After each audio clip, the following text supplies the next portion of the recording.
just after the national anthem, please, we'll have to wait so that the chairman can come and have a word of blessing to everyone.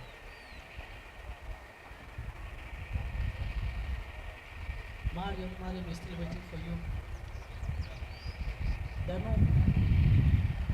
Thank you. So we'll start with Bahrain, please.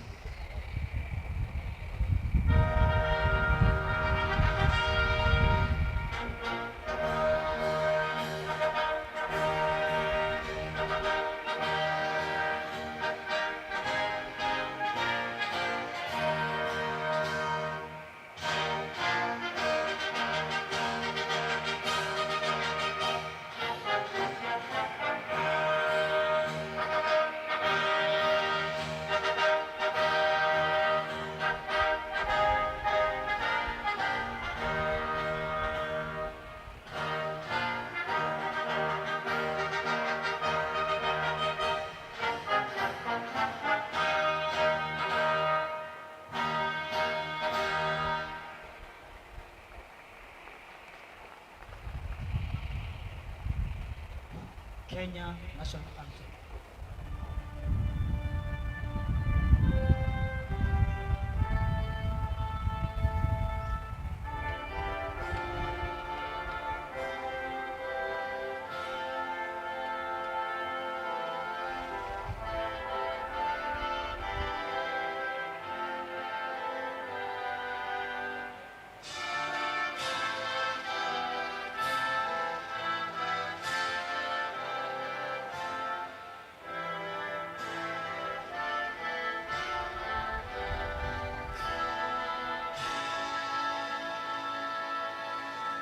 Thank you. Stand still for the DD and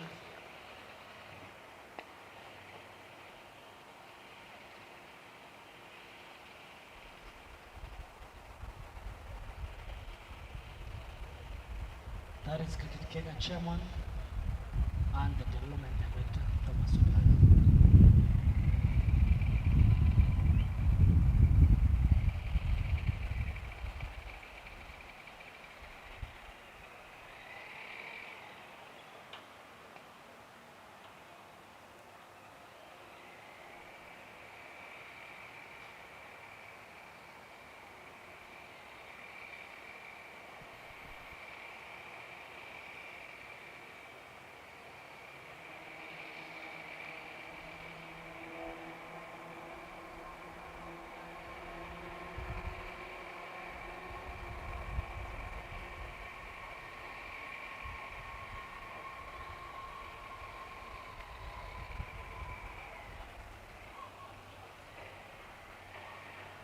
Thank you, Didi. Thanks, Chair. And all the best to all teams, and may the best team win. We're excited to bring you live coverage of opening match of this four-match international series between Kenya and Bahrain. It's the first of two T20 finals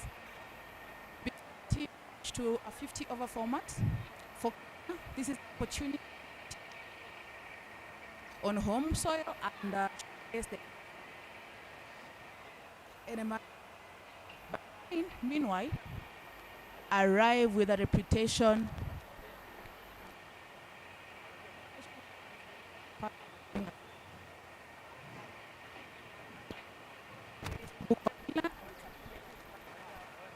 to be an afternoon and the ex-international.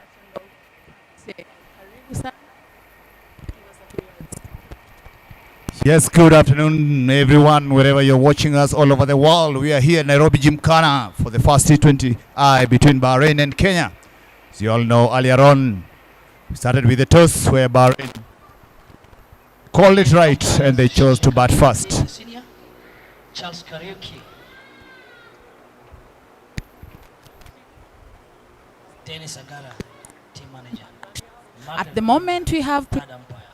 What a team.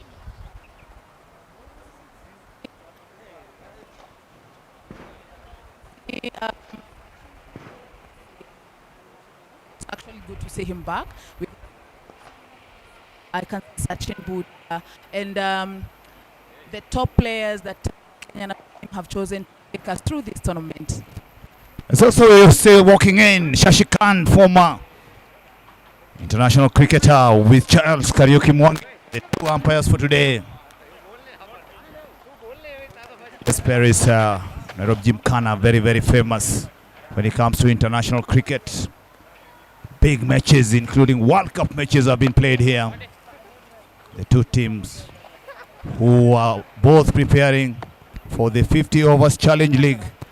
Bahrain first up, as we see their batsmen getting ready.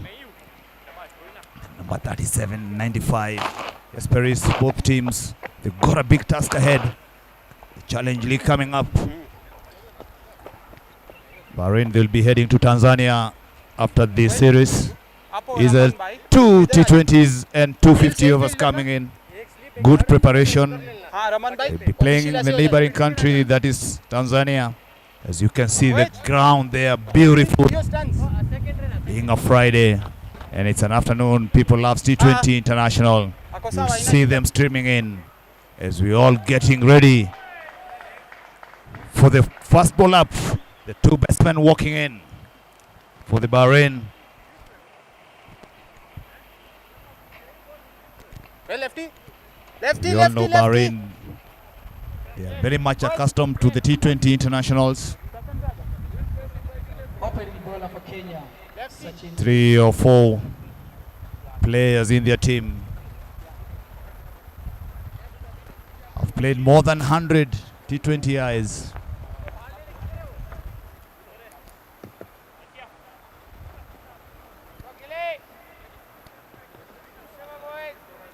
And there, this Bahrain team led by Asif Ali, Abdul Majid, Ahmed Bin, Ali Dawood, Asif Sheikh, Fayaz Ahmed, Imran Javed, Mohammed Riz, Prashant Kurd, Shujat. And there's again, you see the Kenyan squad. Kenyan squad. Patel, Rishabh Patel, Shing, Yes, those are the 2 teams. And they chose to bat first. With the ball in hand for Team Kenya is Sachin Gill coming from the city.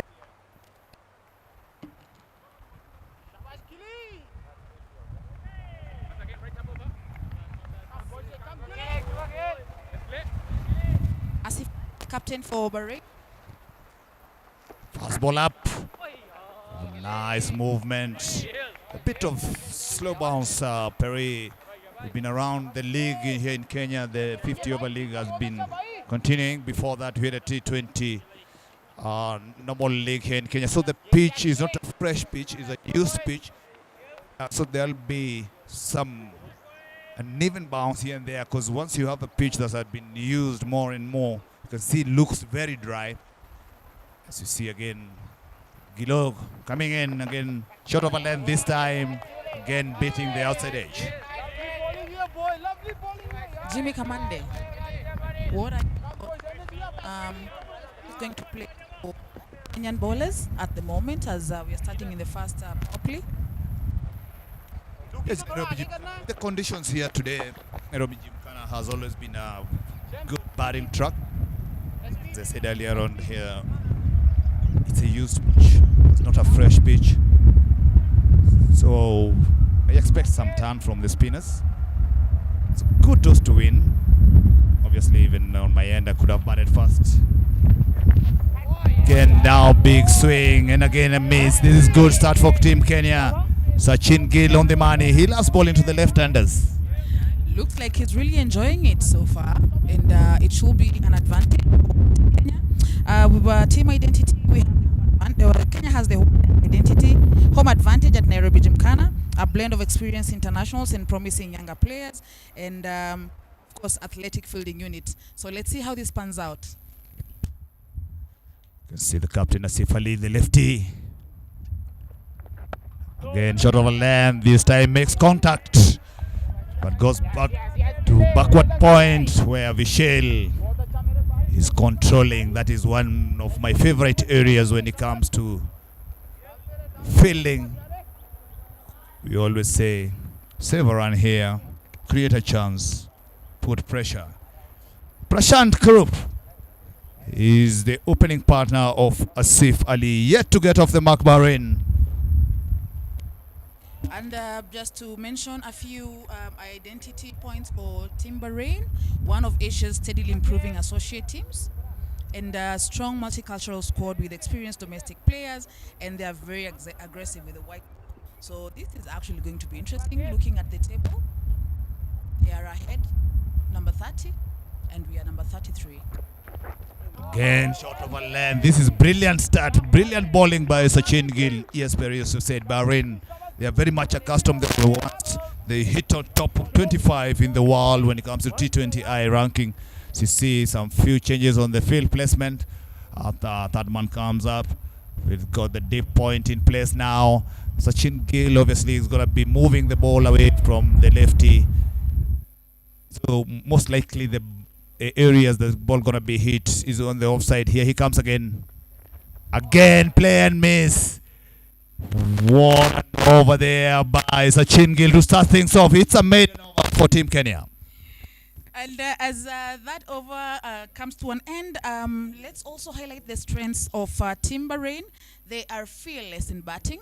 So once they settle in, we should see some highlights here and there. And they also are known for quick scoring in the power play. And they have a very competitive seam attack. So it's going to be quite interesting. Let's see how the second over goes. Yes, they are very high. The man, taking the ball from the Wangari Maathai end. They have been bowling together. There's been a good partnership between him and Sachin Gill, both in the T20Is. He's one of the frontline seamers for Team Kenya, with career best bowling figures of 6 for. One of the leading seam attack with high jump action. Here he comes. Drifting down to the pads and tries to get a quick single there, but he sent back Ali. Good attacking field by the veteran Rakesh Patel, who is controlling the mid-wicket area. Yes, again, we look at the Kenyan squad. Very, very experienced. Rakesh Patel, the senior most. A man with a few matches, World Cup matches I'm talking about here. The leading T20I run scorer for Team Kenya. Peter Koech again for the second ball. Drifting down the leg. And the first run on the board for Bahrain comes from the extras column. We are up and running.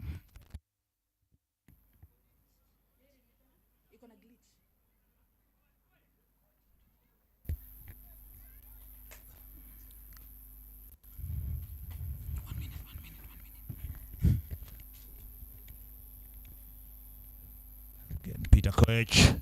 Again, drifting down the leg. Some good bounce. See the Kenyan wicket. This is Nairobi Gymkhana wicket. We have had 3 very famous opening partnerships. I'm talking about the senior Rajab Ali with Martin Suji. Rajab Ali leaves. Thomas Odoyo takes over with Martin Suji. And then trend has continued. Down the leg. Fast rounds again off the bat. They try to push for 2. Lucas Danderson on the fine leg. Those are 2 runs from the bat of Prashant Krupp.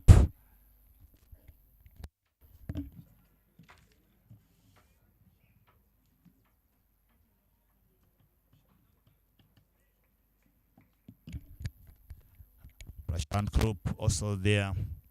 Wicket keeper batsman.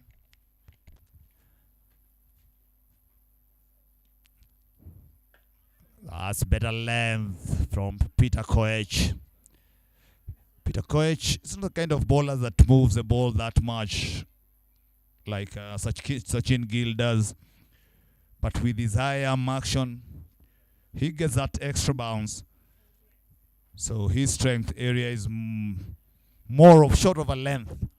He'll be looking to push the batsman and make sure they try to play him off the back. He'll need to control. That's what we are talking about. You can see Prashant just nudging it towards the square leg area. They get another single. When we are on a preparation matches, what I think of is that get the feeling. Most of these players are semi-professionals from Bahrain. So these preparation matches are very, very, very important to get the rhythm going.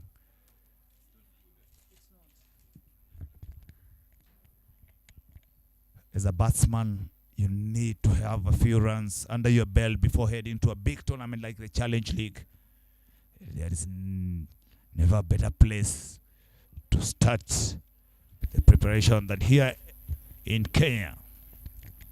Kamande, just a few pointers as an international player, maybe we would like to highlight to the viewers.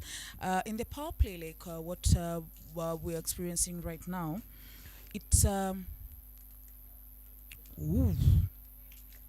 good ball. Very good ball from Peter Koech. We can see the intent here. He's out to attack and he's doing quite a good job. Let's see how the rest of the owner pans out. So Kamande, I was asking, like, from both teams at the moment, what do you think of the field restrictions that they have and the strike rotation at the moment with the new ball movement? Asif Ali trying to go big, but Peter Koech maintaining his line and then to finish up over number 2. Scores a 5 for the loss of no wicket.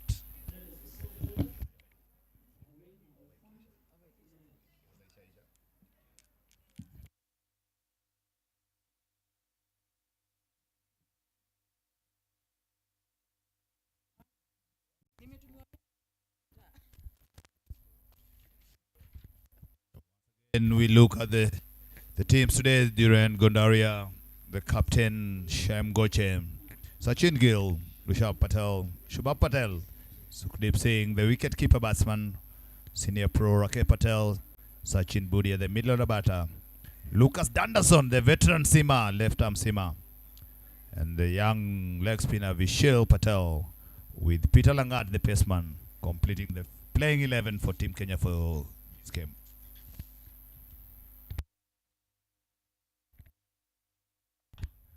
Big up over the top. And the first boundary. The shackles have opened. And from the bat of Prashant Krupp.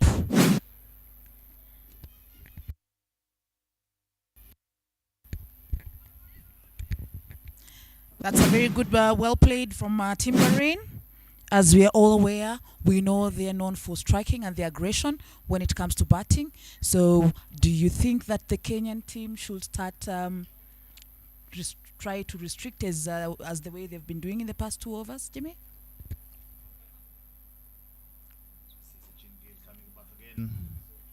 Oh, that's a good comeback by Gilo. Very as good you're bowling. talking about it, Paris, say T20 is all about adjustment, getting to know what is happening. Awareness is very, very key. You can see to that shot, slightly field change. Yeah, you have to keep the opposition alert. They cannot just get there and just get bogged down all through. The projected score here is 77, but we know as the game continues, as you're talking about Bahrain, being part of those big hitting batsmen, they enjoy the strike rate. Sachin Gill again running in. This time full and well nudged towards mid-wicket area. There is a big up there. Classy shot by Prashant Krupp.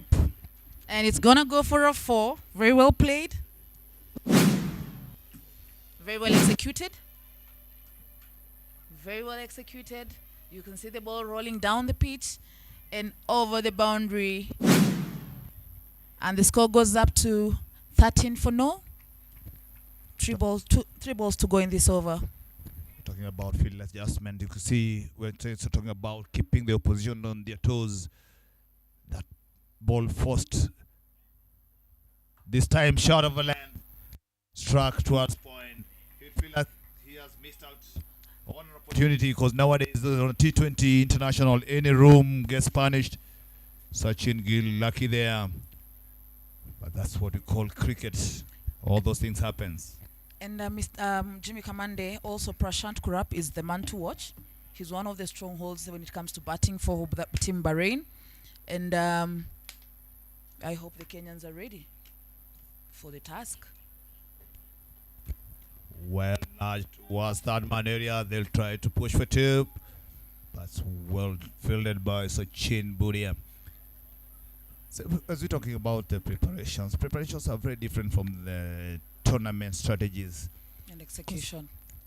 because most people want to get their rhythm right. It's a big flight from Bahrain to this beautiful East African side. So yes, you're talking about the wicket keeper. He has been around long enough. He has been the controller mostly in the middle overs, but you can see he has gotten an opportunity to come up top of the order. Yes, he has. He wants to make a statement. If I were him, I would definitely come and make a statement, considering they are on top of us. There he goes. That's a big, it's gone high, and it's taken! What a brilliant catch there Brilliant by catch the from experienced Lucas Danderson. The lefty judging the ball smartly. Eye on the ball, good positioning. Kenya strikes first, and it's a big one. That is the captain. The danger man is gone. One of the danger men from Team Bahrain is gone. And that was a good catch from Lucas Danderson, leading by example as one of the senior players in the team at the moment. The boundary there by Prashant Kurup. Well struck mid-wicket. Now the incoming batsman is Fiaz Ahmed. Turns out Bahrain losing their captain Asif Ali.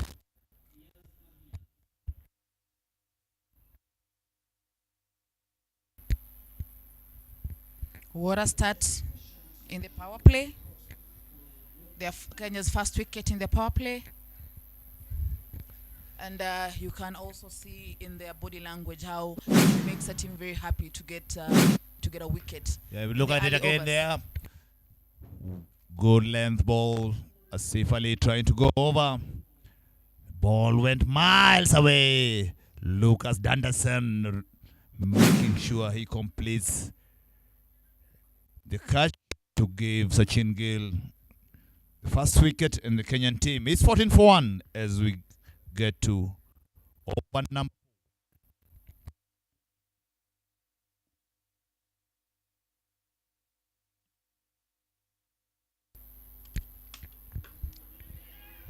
Very well balled by Peter Koech. Oh! Peter Koech, the speed man, trying to do all the job. Ball field. Good turn there. He's very athletic. He comes from Rift Valley, where we know all the famous Kenyan runners, the marathoners, the sprinters.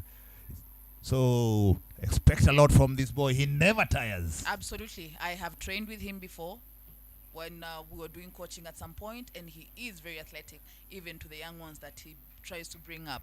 So it's very good to see him like executing the bowling that he's doing right now. So he goes with the second ball of his over. This good placement, good classical off the back. He'll come back for two. They need to get now. This is what they need, the Bahrainian, to keep rotating the strike, get 1-2s here and not boundaries. That's what they must try and keep the scoreboard moving. Yes, especially during these power play overs, because once the field gets open, they'll also be restricted.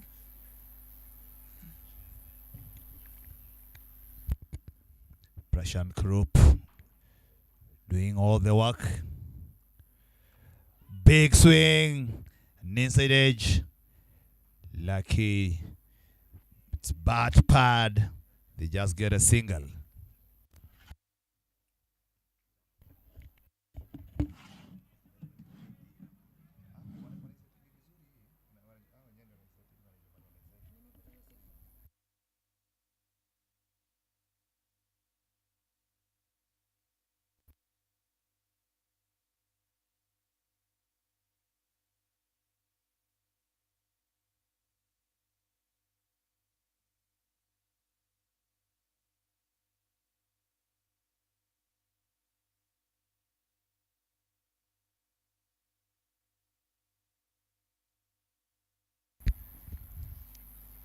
Another well-bowled ball by Peter Koech. An appeal there, but the umpire doesn't seem to be interested.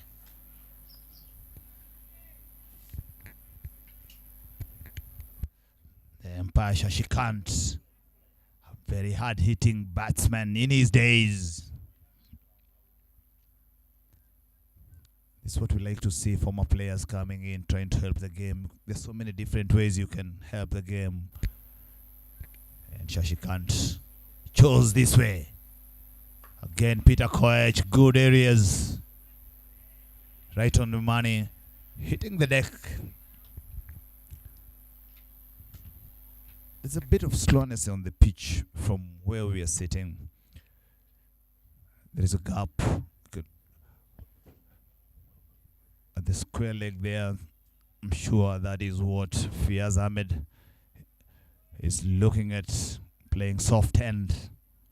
Try to get Prashant Krupp, who is batting on 15 from 12.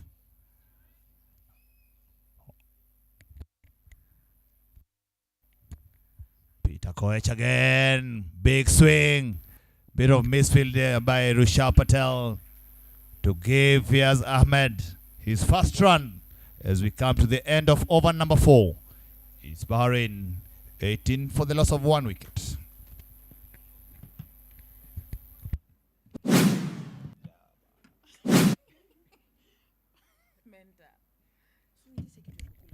Again, look at it, the pull shot.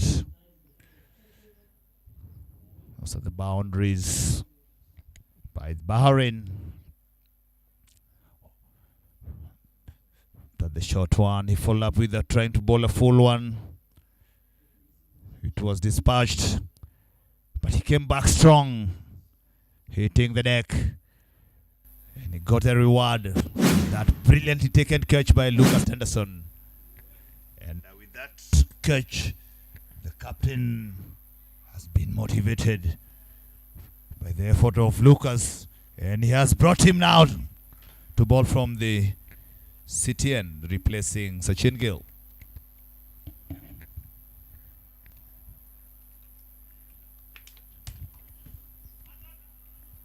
It starts with a good one, a bit of confusion.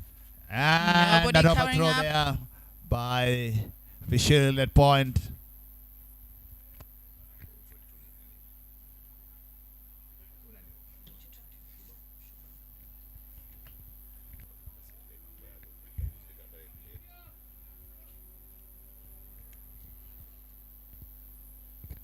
Lucas Soloch, you can see by the way he's putting these field areas, leaving the mid-wicket area open, only having a deep square leg, who is slightly straighter. That means he's going to try and bowl it across. The slip fielder moves to backward gully. Yes, that's what you're talking about, Lucas Soloch. The Andre Russell of Kenyan cricket, that's what he calls himself. He has been around long enough now. He's one of the leading citizens in this team. Played a few matches with him in my days, if there were any. Those are the million years ago. Here he comes again. Drifting to his leg. That's very, very well played by Prashant. He's a man doing all the job for Team Bahrain.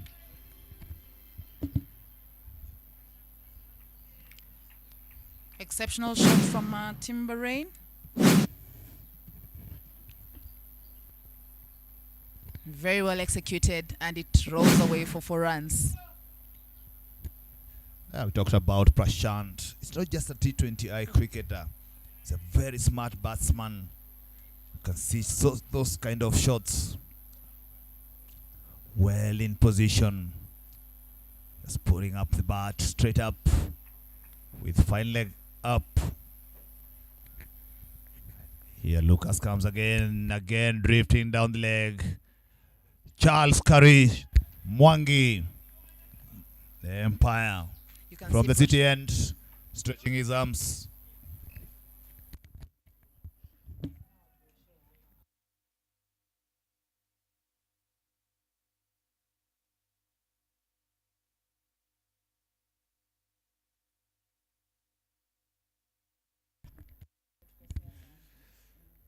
conversation there between Lucas and his captain, Dhiren Gondaria. You can see him adjusting the short third man, but I don't think that is the area of concern. There is where he needs to ball. That is where he has protection. Those two balls he was bowled previously, those were freebies, easy pickings. As I said again, he has been around long enough. He should know his areas. You have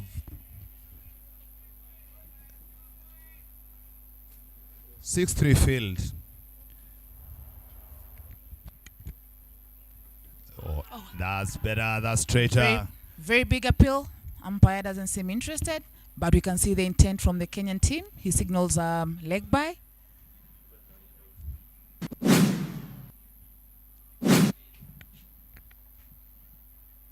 There.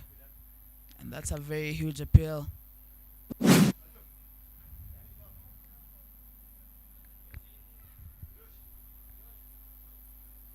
Faiz Ahmed on strike. He's on 2 of 4 balls. And the score is 25 for 1, 4.5 overs.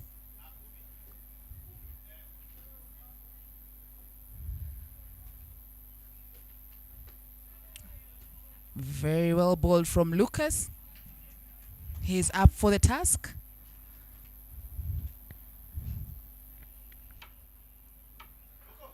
And it's the end of 5 overs.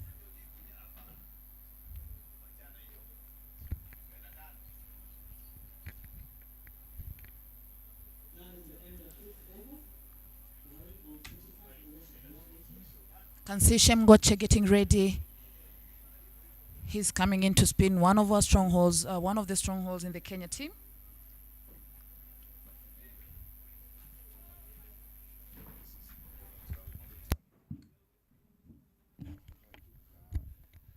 Shemgoche, left arm spinner, former Kenyan captain himself. I don't think he needs much guidance. The leading T20I wicket taker for Kenya, replacing Peter Koech. He shots with a short one, pulled away, but there is protection at mid wicket by Michelle again.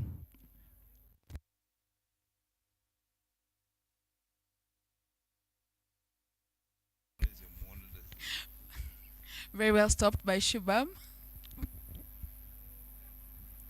Drifting towards the leg side there, Shemgoche. That's a wide and still get an extra run. Current run rate is 5.42. Prashant Krupp batting on 20 from 17. Fiaz Ahmed 2 from 5.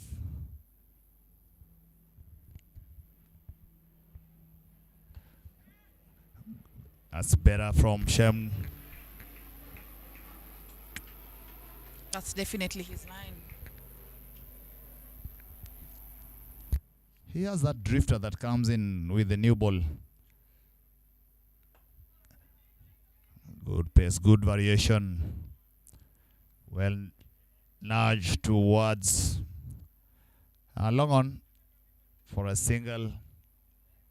It's 29 for 1, 5.3 overs gone.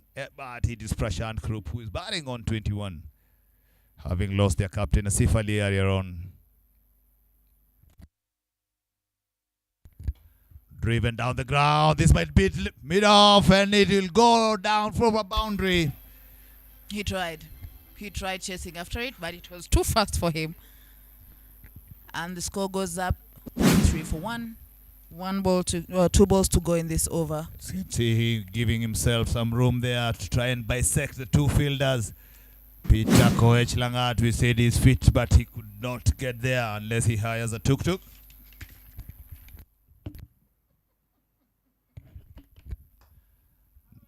Nice and full, driven down the ground again by Fiaz Ahmed.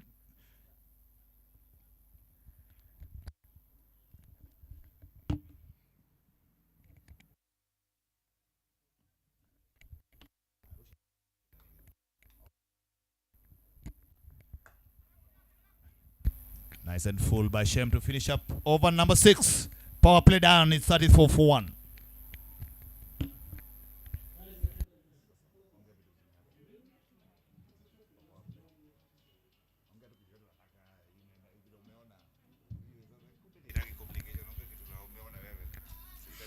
So far, so good in this series, first match of the series, and we can see how aggressive the Kenya team is, and also we've noted how Bahrain is also trying to get the balls and hit in the gaps. We've seen them get a few boundaries, and well, after the power play, let's see what action is brought back, and.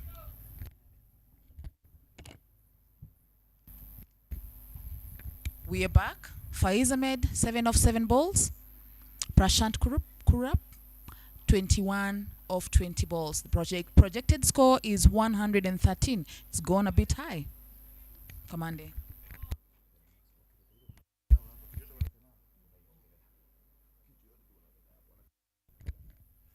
Anderson again, short of a length, pulled away. Very well fielded down to deep square leg by young Vishil, showing all his athleticism. Something interesting to note is that Kenya has a very athletic side when it comes to fielding, so we should be seeing some highlights here. And of course, Bahrain is here to give them a run for their money. Save a run, you score a run. That's a simple mathematics about cricket. Absolutely.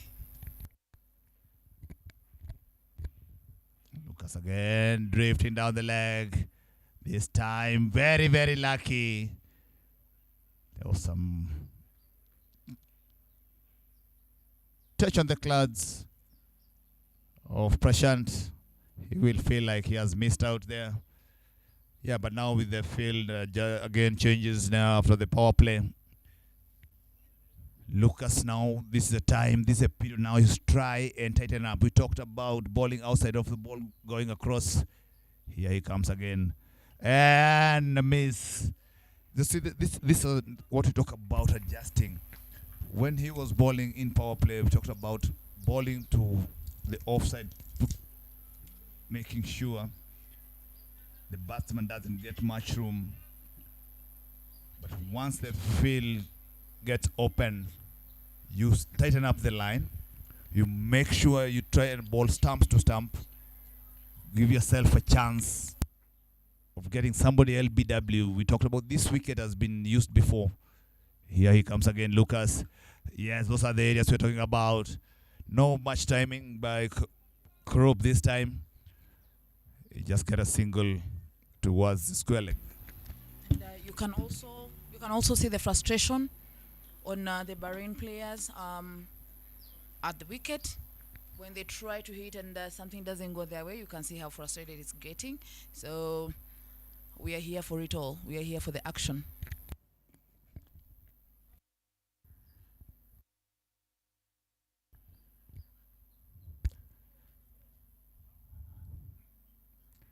Now for Fiaz Ahmed, deep mid wicket in place.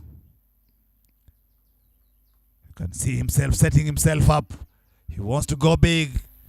Lucas Oluoch bowling across him. Good round-up fielding by Rishabh Patel. Very athletic.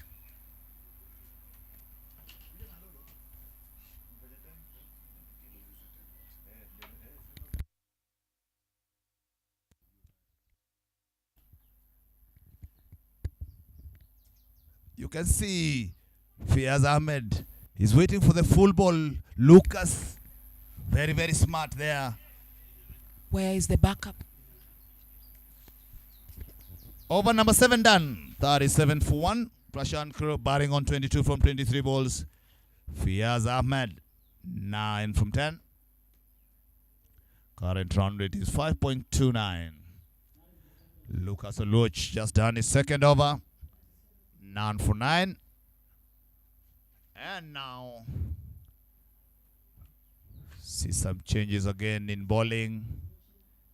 Seems like it's gonna be Vishal Patel.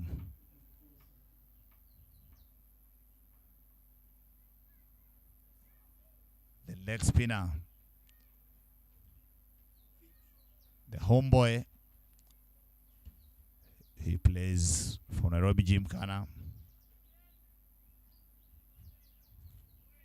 Spinners might get to play a big role here.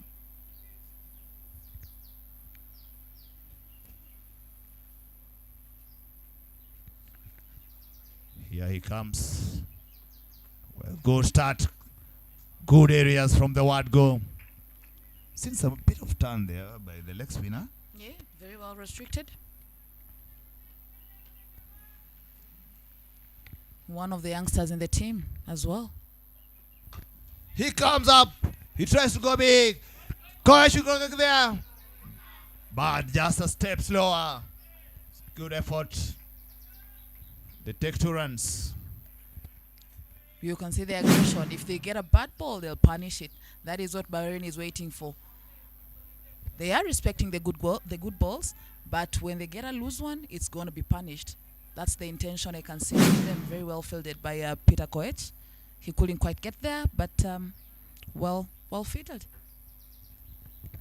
The past few balls, everybody could have seen what Fayaz Ahmed is trying to do. He looks like he's going to be the attacking batsman.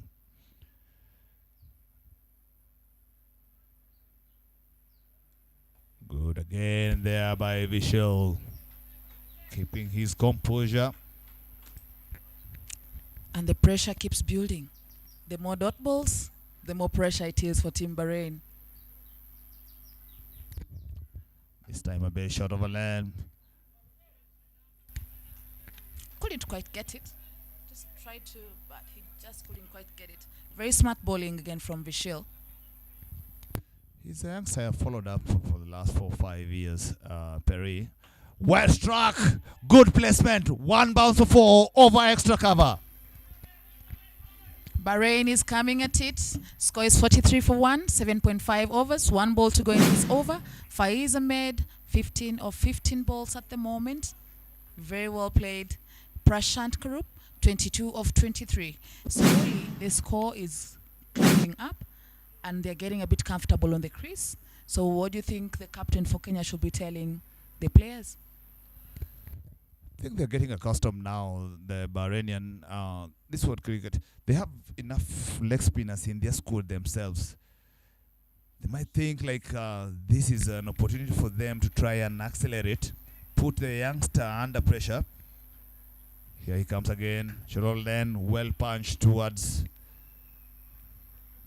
the extra cover area as we come to the end of over number 8. 44 for 1.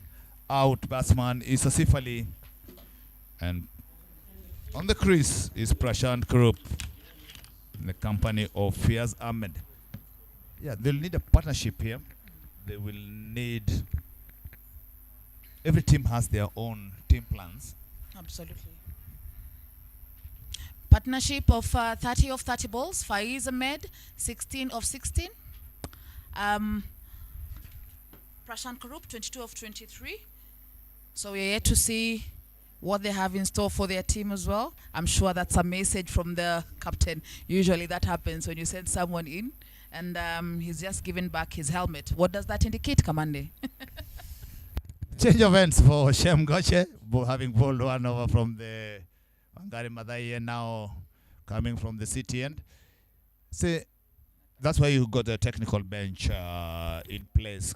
The job is to read for you the game, try and simplify the game for the players.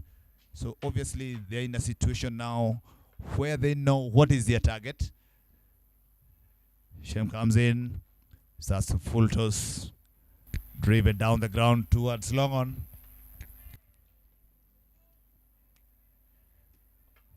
By Faiz Ahmed. Faiz Ahmed looks like he's settling in. He looks like he enjoys playing spinners. As you talked about his helmet, now he's on a flop. What does that indicate in cricket? What does that normally say? It means he's ready to hit, or what's going on?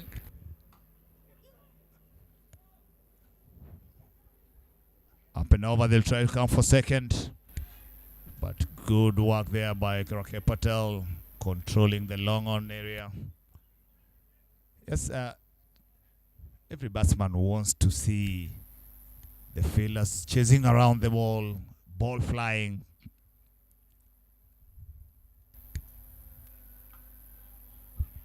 Gonna steal a single here again. Kenyans will not feel much harm if the Bahrainian gonna be getting these singles if they can protect the boundaries. The situation we are in now, 8.5 overs gone, going at a run rate of 5.5.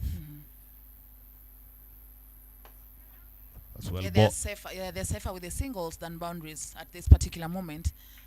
And I kid you not, Faiz is not here to play.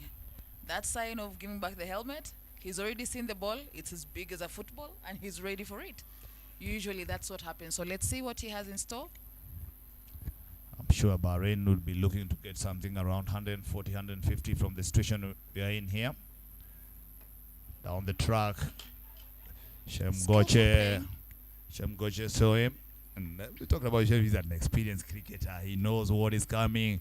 Fayaz Ahmed, you can see he's Mr. One. He wants to smack you, he wants to come on to you. But they're also taking very informed singles, which is a good thing, and some very good cricket to watch. This time, if the big shots are not coming, go for the singles and the doubles. They take another single. Oh, what happened there? a bit of a misfield there to end over number 9, 51 for the loss of 1 wicket. They got enough wickets in hand. As we see again, not sure there's a drinks break with Prashant Krupp going at runner ball. Can we look at Bahrain playing 11 today?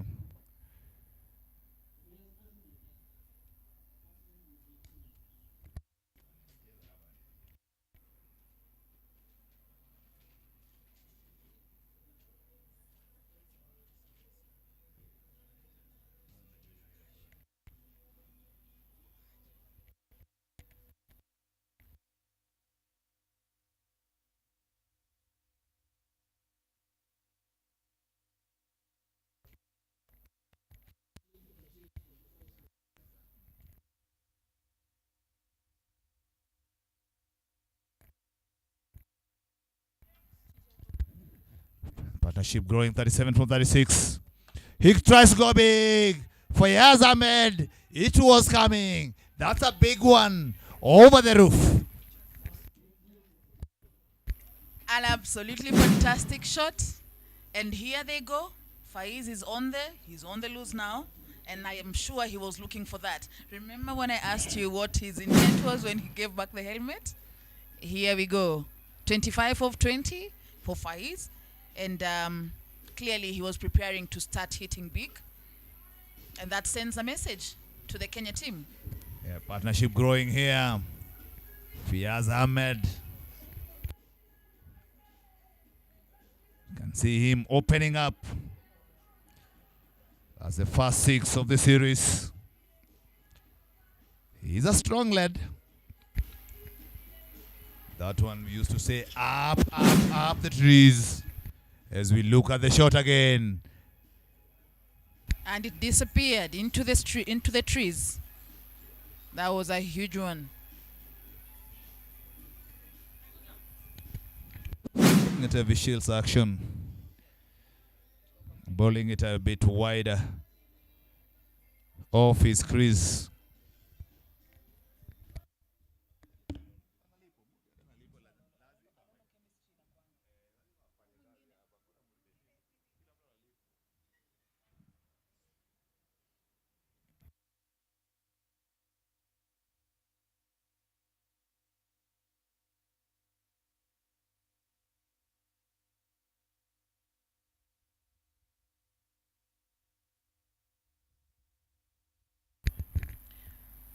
We are back again after that huge shot from Faiz Ahmed.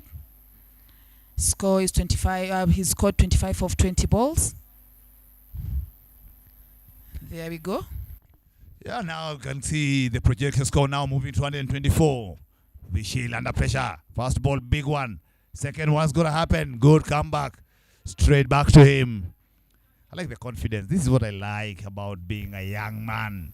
Past is past. We deal with the present. He has nothing to lose, and it also comes with the generation Gen Z generation, right? Again, Fiaz Ahmed.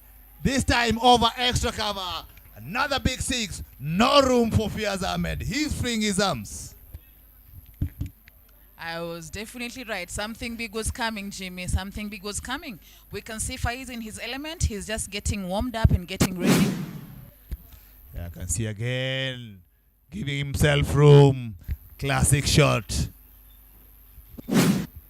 This time again, nice and full, driven down the ground. There is cover there where Rakesh Patel is controlling. He looks like the man in charge. We talked about the message that came in there. We talked about the partnership that's happening here. 50 or 40. Fiaz 32. This is what you need in this situation. Now the pressure is off now from Prashant. Because now Fiaz is the one checking on the scoreboard. All Prashant needs to do now is try and bet through the wicket, the inning, sorry. And then the rest of the batsmen get to check the scoreboard. Absolutely. And you can also see that Faiz is going for the big shots and he's getting very aggressive. And all Prashant needs to do is just support him in the batting, give him a single, go for a big shot. Let's see how this goes out. But their partnership is actually holding. Kenya should be looking to break that partnership before things go haywire. A great over there for Team Bahrain. 10 overs done, 65 for 1. They've moved on nicely, 6.5. Vishil Patel, 2 overs, a bit expensive, with 2 maximums from the previous over.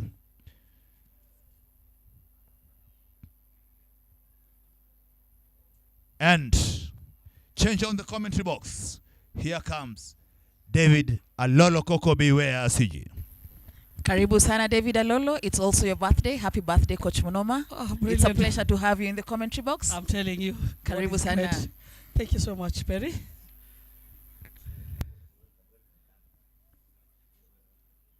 Also be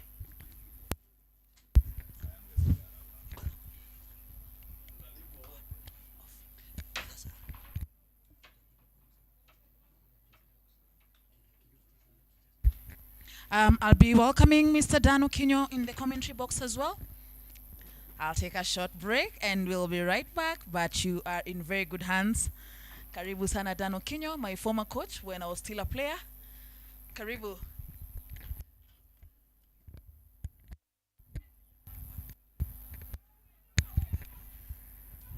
Thank you. Good afternoon, everyone. Nice to be back at Nairobi Gymkhana, home of Kenyan cricket. Match between visitors Bahrain and the host Kenya. After 10.2 overs, Bahrain are on 67 for 1. Stepping out, good shot there for a single. Asiji, nice having you. Could just say last week Centurion there. Gurdeep Singh. I think Dan, I can't praise or say something big about the century, but it was one of the best ever to see, because when you're chasing a total of 400 in 50 overs and you manage to win, it means you have an eye on something. It was wonderful to see him getting that big score, because keeping in mind that he's been out of the team for some years now, but as you can all see, he's at the dugout, meaning that he's part of this team, and before the end of this series he'll have I'm sure he's going to have 1 or 2 opportunities to showcase what he can do. Very true, Dan, because we have 2 T20s today and tomorrow. Then after that we'll have a 50 over match at the same venue, so maybe he's been given that chance of playing in the 50s. Hopefully he'll continue with the spirit. Another big shot there, an opportunity. Unfortunately, good effort there from Rakesh Patel, but unfortunately the ball goes for a boundary, bringing up 75 for the loss of 1 wicket after 11 overs. Fiaz is on 38, just in 27 balls. Prashant battling on 30 after 30 balls.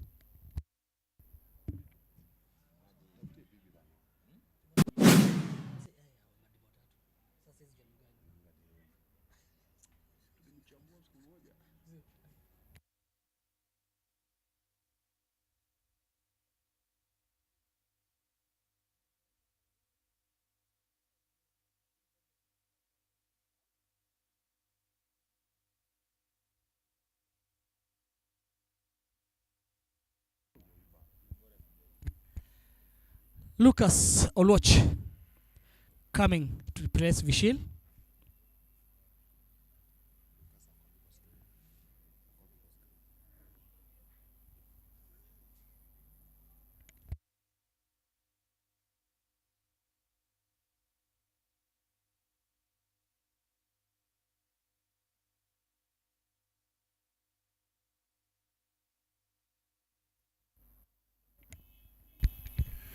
Fiaz Ahmed leading the runs here with 38 from 27 balls, having 9 overs to play.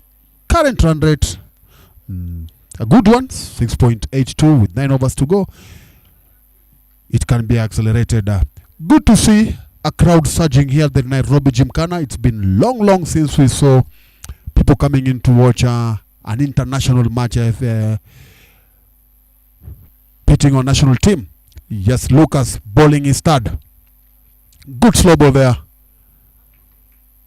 Yes, I was saying, David Asiji, it's good to see crowd back into the Nairobi Gymkhana. It's long. I remember the last international match we had was when we played here, when we played Uganda. There's a time we played Uganda, I think it's about 3 years ago. And then we had a tournament 2 years ago at that we had Kenya, Zambia, Nigeria, and Rwanda. Lovely shot. Good piece of fielding. So far, I think Asiji will confidently say that it's been a good fielding from the Kenyan side, and even you can see the Bahrainian really acknowledging that. Yeah, actually it was a brilliant shot, and the way Vishil did back on boundary, because that is the third time he's doing that. Coach has done something on the young boys who are in the team, and that's a very good thing to see. Though Bahrain, they're pushing the runs now. You can see now they're trying to double his everything. Every over they're getting like two boundaries. Yes, and that's another boundary there coming on from Fiaz Ahmed. Slowly getting closer to 50 runs. Good turn of the bad. It wasn't the best delivery that Lucas would have wanted to get at this particular time. Was played accordingly. 3 balls to play of Lucas' third over, having conceded 15 runs so far.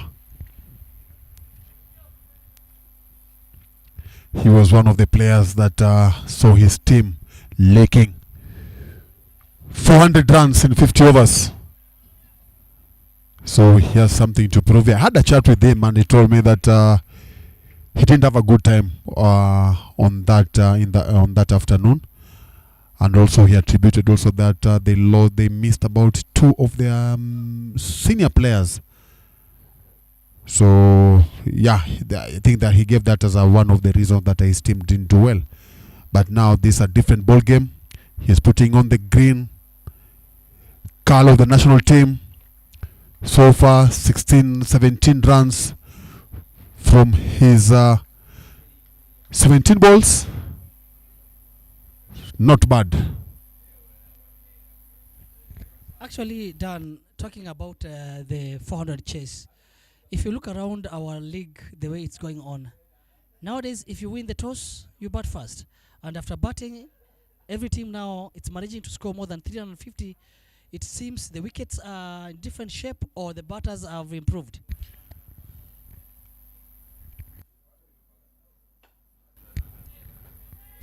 That's a good single there to bring us to the end of the over number 12. Score 85 for 1. Fiaz Ahmed on 46, Prashant Kurup on 31. Yes, Asiri, just to answer your question, is that this is something that we've witnessed, especially when the season starts. It's a norm that has been happening in some years back, and even we saw last year, we saw teams scoring 300 plus runs, and they were chased, and when you win, maybe when you're defending 300 or 280 plus runs, it was going to be a tough chase. So it's not, I think it's something to do with the wicket, because we've most of the wickets actually are new, and so it's something that will change as we get into the later stages of the season. So it's not a surprise. The only surprise is that how that performance sometimes is not being reflected at the top. At top, I'm talking about the national team. But with this tournament, maybe the coaches and the selectors will have an opportunity to see what actually what the players can do, because we've had some good performance from Rakep. He has had a good start so far from the league. We've got a good start from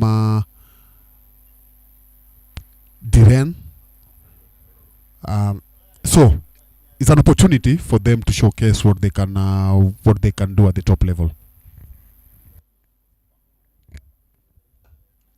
I've been going around sometimes trying to compare the overseas players who came last year and this year. I believe the ones who are this year in this league seems to be getting into the knock so well, more than the ones who came last year.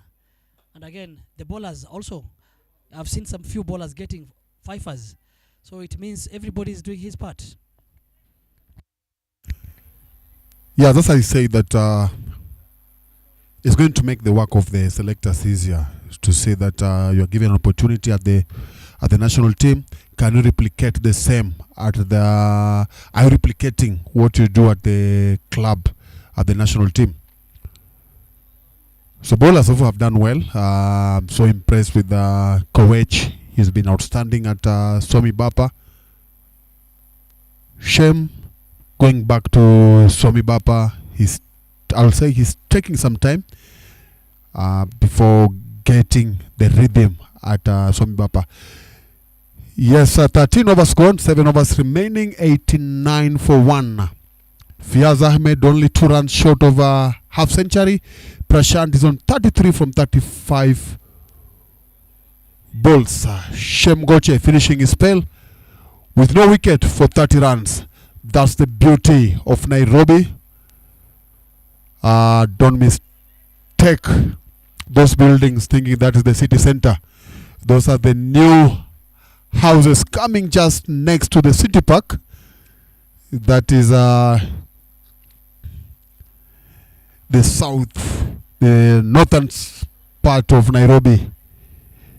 That is just around Limuru Road as you go towards the United Nations headquarters. Those some of the high-rising buildings coming up, dominating Nairobi recently. Yeah, those are some of the players that are going to be in action on Sunday. Peter Kowech bowling his third. Wicket. Slow ball. Having an inner edge. Hitting the stumps for Kenya's second wicket. It's taken long as CG to get the second wicket. I think the batters, maybe they spoke together and they decided, instead of going for big shots or every ball to be marked, let's have 1-2, 1-2, and if a loose ball come, then you go for it. At the end of the over, we might have 10 runs and continue like that. We can see even the ball that Coach just got on wicket, it was quite outside the off stump. The batsman didn't read so well, but all along, it's a wicket for Kenya.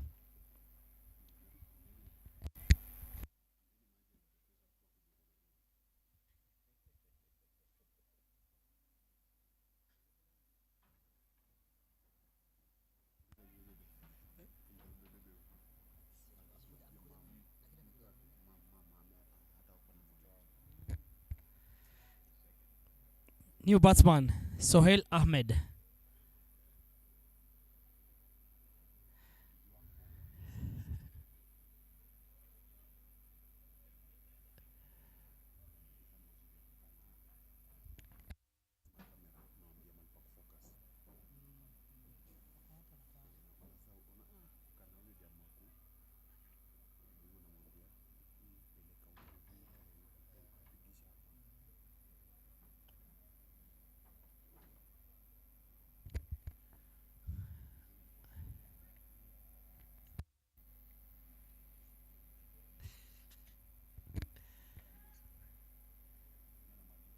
ever since we had the new board, I think this is the first international match BG is having it as a chairman. His first match internationals.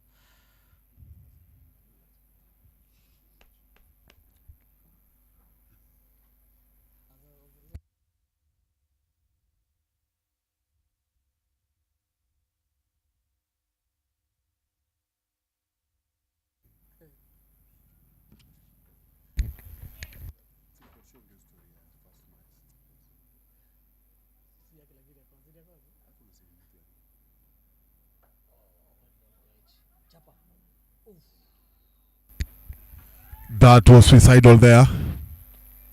Took it so casually. Lucky to be still be on the crease. Peter Koech third over. So far, looking so impressive. A wicket, a dot ball, and a chance for a run out. Yeah, the team looks so well balanced, with some few youngsters, then some players like Rakesh Patel, Shem Goche, who have played for quite some times. And that's a brilliant shot straight over the head of the bowler for 4 boundary. And that is the Fiaz Ahmed, 50 coming in just 35 balls.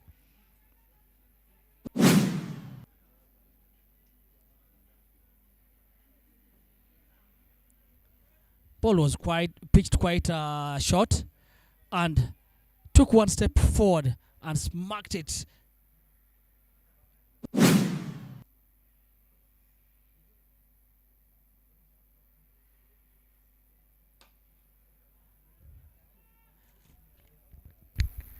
Fiaz Ahmed looks very comfortable having those strokes. An opportunity comes for him to rotate the strike. He's doing it so well. To me, he seems like one of the experienced players in this team. Yes, Dan, because after the boundary and then managed to take a single, it shows the calculations coming in well.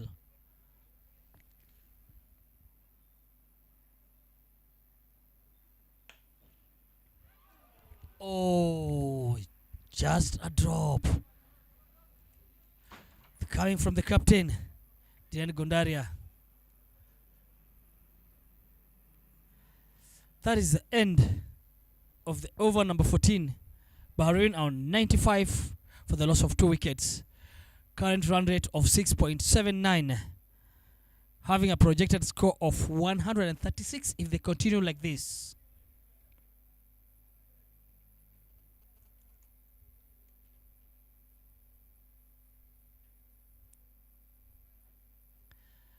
Peter Koech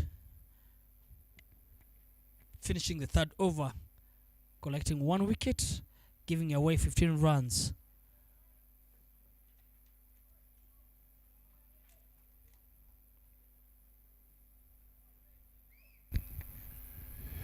Yes, that was a big opportunity there for Kenya for what will have been their 3rd wicket.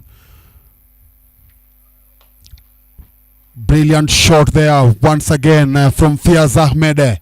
As I said earlier, he seems to be a very good experience. He's really calculating his shots and scoring freely here. Bringing up 57 from 37 balls. He's experienced at 38 years old.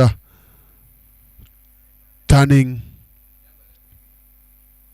39 in the next 4 months. Sorry, turning 39 in December 20th. His highest score in the T20 is 105.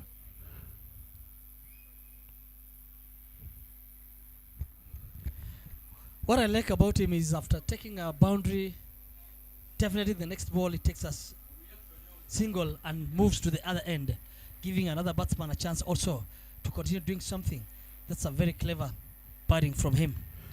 That's what we usually encourage the youngsters, that you should try and believe in your teammate and rotate strike. Give him an opportunity to showcase what he can do. And there he is. Good fielding there from Koech. Only restricting Sohail for a single. And to put Fiaz Ahmed on strike. The names of Bahrain seems to be similar to the ones of Pakistan, so you don't know if they are related or something. Lovely shot. This is what we refer to nobody moves. Hit in between point and gully for a beautiful boundary there. Good shot for the highlights. Fiaz Ahmed, just as the name says, Fiaz. He's being feared. Putting on a fearless show here. 39, ball 62.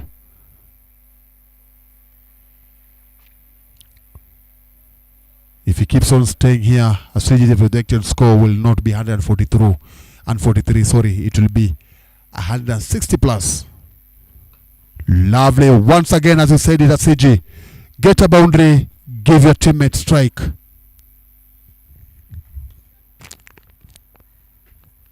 And that is the end of 15.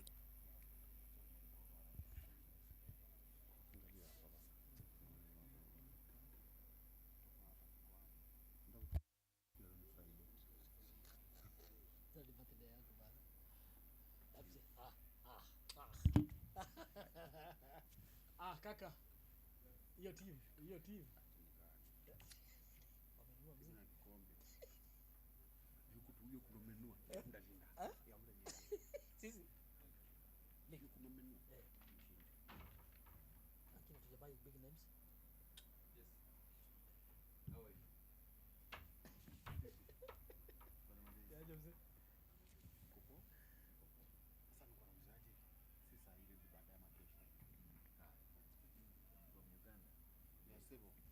Big names. What I was saying is this.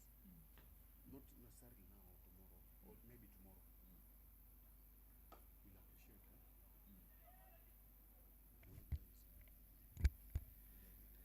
The call was true, and the fielder heard the story, managed to chase it quickly, and managed to give them one run. That is the end of 15th over. Bahrain 108 for the loss of 2 wickets. That is the end of Lucas Oluoch Ndandason, 4 overs. Didn't manage to get any wicket and gave out 31 runs.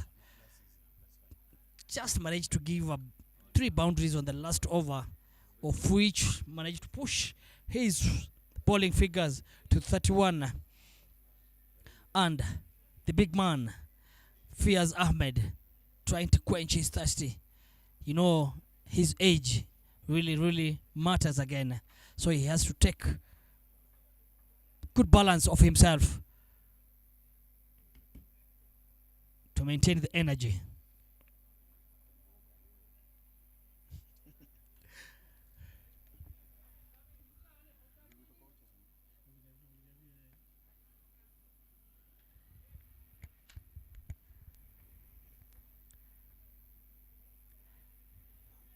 Vishal Patel bowling his 3rd over. He was quite expensive the first 2 overs when he was marked 21 runs. He didn't manage to get any wicket. Captain Has believes in him, allowing him to come and bowl his 3rd over.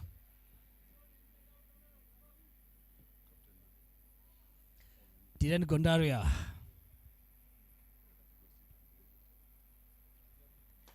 Oh, talking about the huge one again. Picks him. And I heard someone talking about this handover might be a big one. And it's true.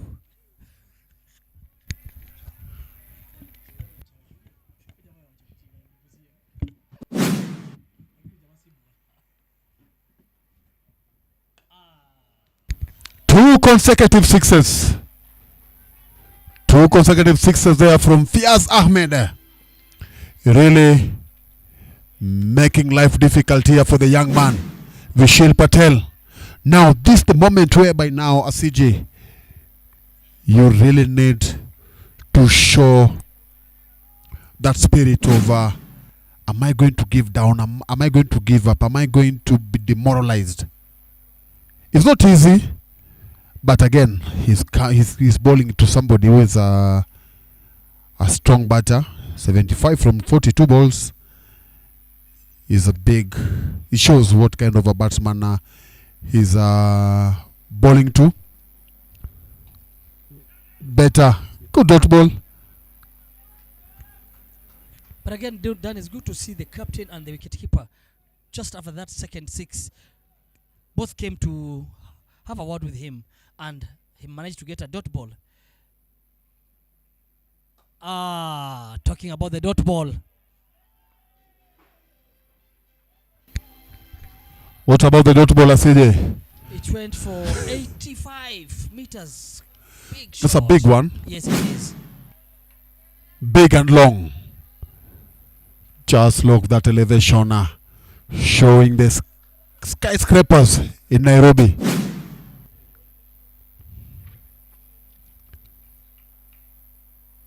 The last time match was being held here, you could see trees. Is that another one? Big over here. 6-6. 19 runs. Sorry. 23 runs from the Shields. Third over. Conceding 44 for no wicket in 3 overs. Fiaz Ahmed, 15 runs short of a century. Is it possible? That is the Cricket Kenya chairman, Mr. Gohil, former Kenya international player Thomas Odoyo, who is currently Cricket Kenya Development Director. And the two gentlemen on the screen, I'm sure they have interest in the game. And they must be talking about that over that went for 23 runs. The biggest over so far. Are we likely to see another big one? Coming on strike is, we're yet to know, but I'm sure Kenyan captain will be going to maybe Sachin Gill. He could be going back to Koech. And as I predicted there, he is Sachin Gill. Picked up a wicket in his first 2 overs.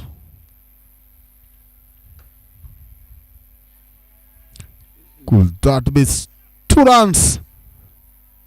Quick legs from Sohail Ahmed and Fiaz Ahmed.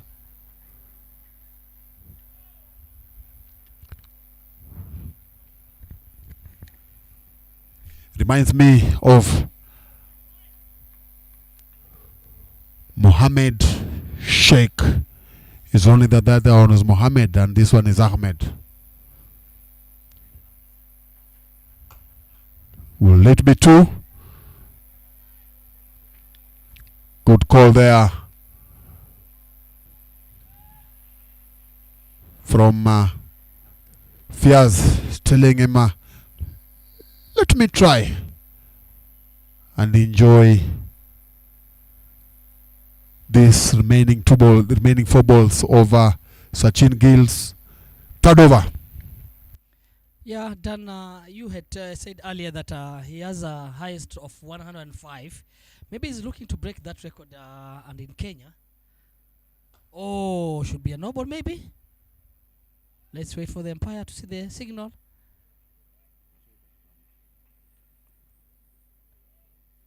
Seems to be okay. Yeah. Batsman came out 2 steps forward, maybe. That is the reason why he didn't manage to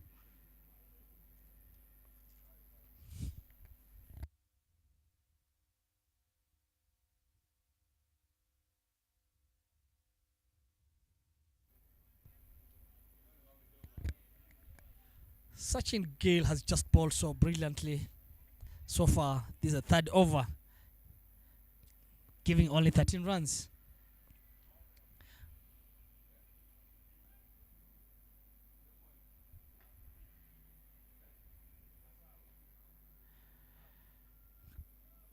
Projected score of 162 if only Sohail Ahmed will continue. And Fiaz Ahmed, whatever they're doing at the moment. But Sachin Gill has a different thing. 2 dot balls now.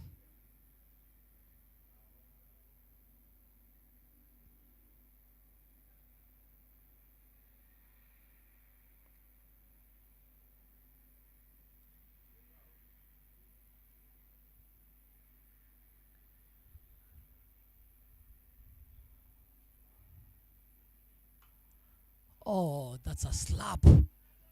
But it just managed to get a single from the boundary. Well fielder Lucas.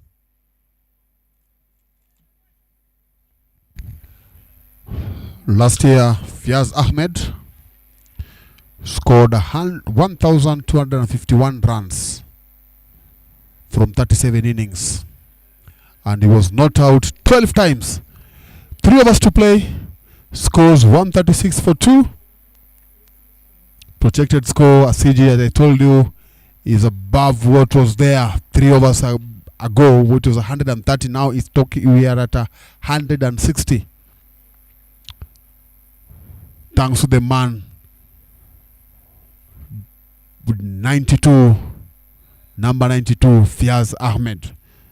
Yes, as I was talking about Fiaz Ahmed, last year he played 40 matches, had 37 innings, not out 12 times, and scored 1,251 runs. High scores were 105. He had a very good season, so he's a good batsman. Another one just next to the bowler. Especially with the follow through, it's actually difficult for you to try and grab that ball.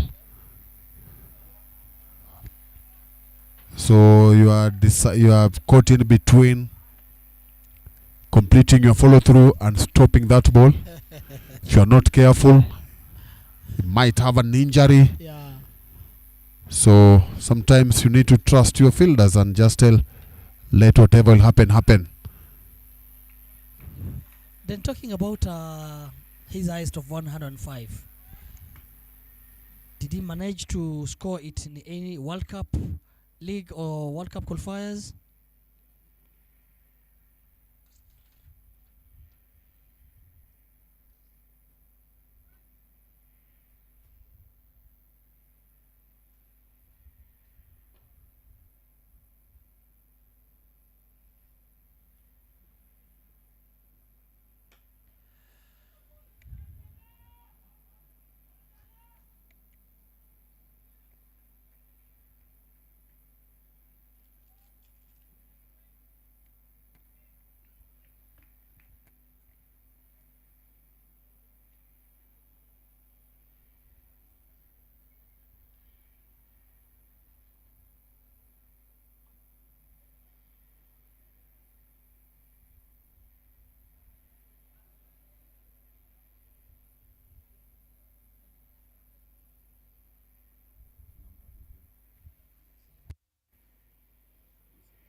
That's well bowled from Peter Koech and well fielded from the boundary.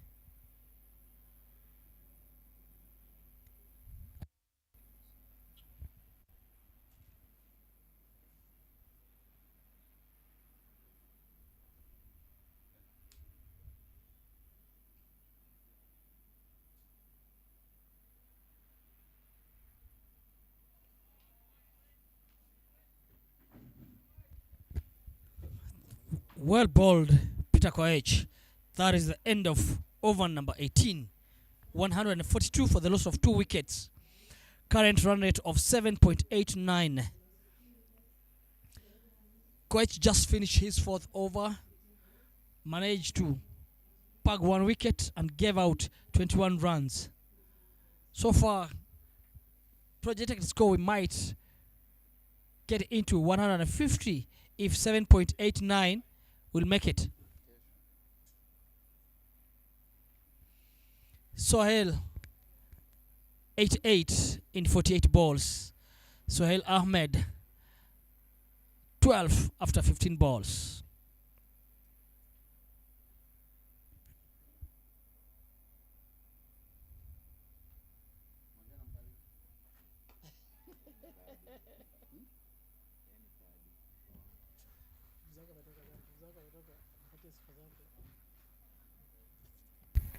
Fiaz Ahmed being dismissed. Sachin Gill picking up his 2nd.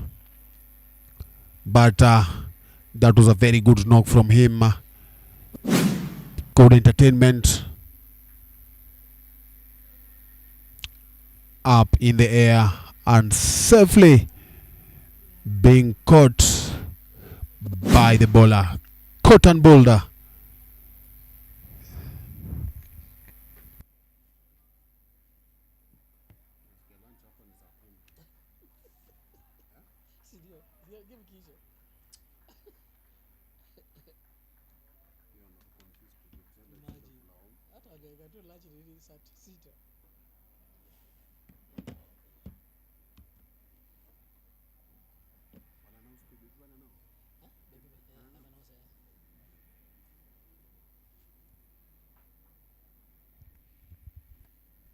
The dugout of Bahrain seems to be so happy. Thumbs up to Fiaz, number 32 jersey,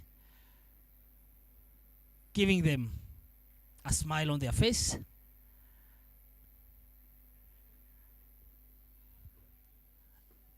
Incoming batsman Ahmed bin Nasir.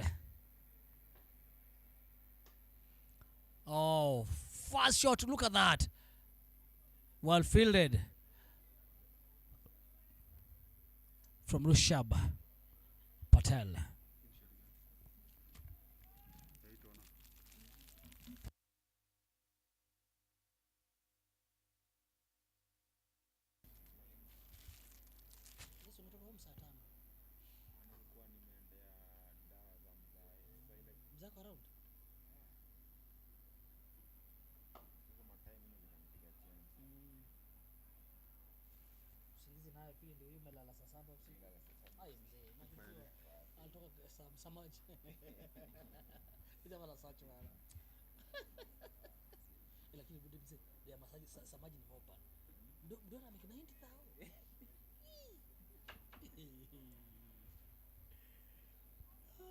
That is nice.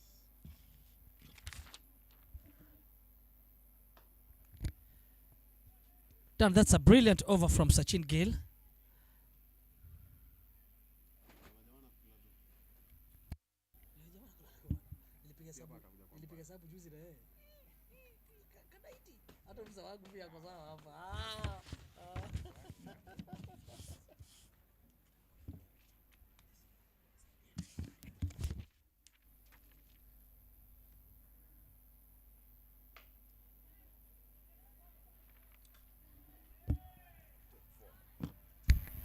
Good shot there from Sohail. It's a good one. Boundaries are finally back after the wicket of Faiz Ahmed. Sohail Ahmed continuing with 8 balls to play, getting us to 147. Not too far away from the target of 160 that I spoke about. There goes for a single. Bring us to the end of over number 19. Score 148 for 3. Ahmed bin Nasir just coming in, facing 2 balls. Sohail Ahmed, a run ball 17. Sachin Gill completing his spell. Good one. 2 overs for 20 runs.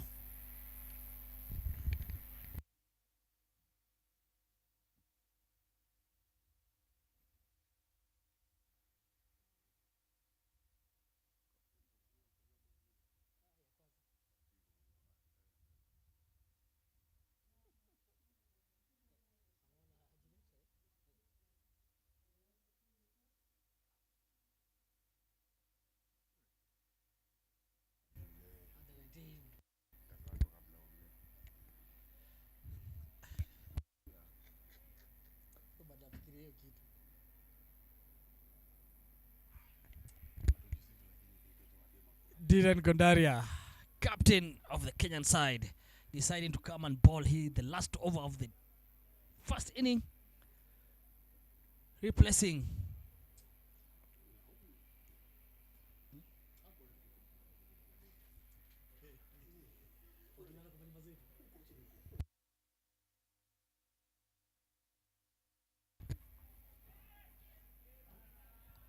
just one bounce.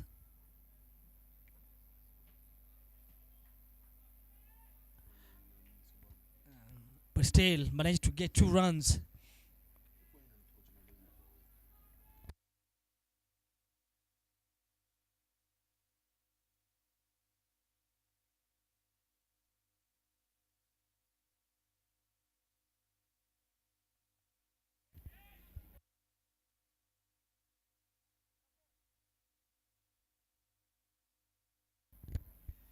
That is a big chance. Shemgoche dropping a simple catch on boundary. Just waiting. Oh my goodness. And he was just behind supporters. He took it so easy. Oh, dear Kondaria.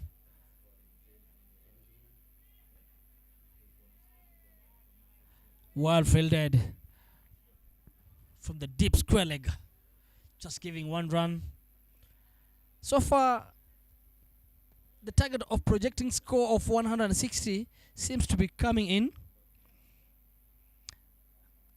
as we still have the run rate of 7.79.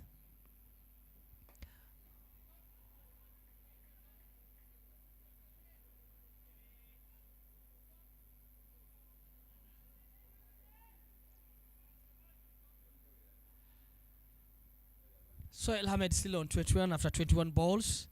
Ahmed bin Bansir 2 after 3 balls. 2 balls remaining.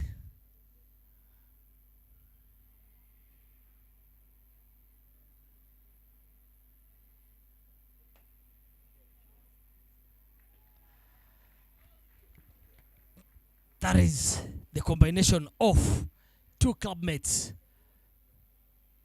Rakia Patel and Gondaria, just having a wicket off. Been scoring 3 runs.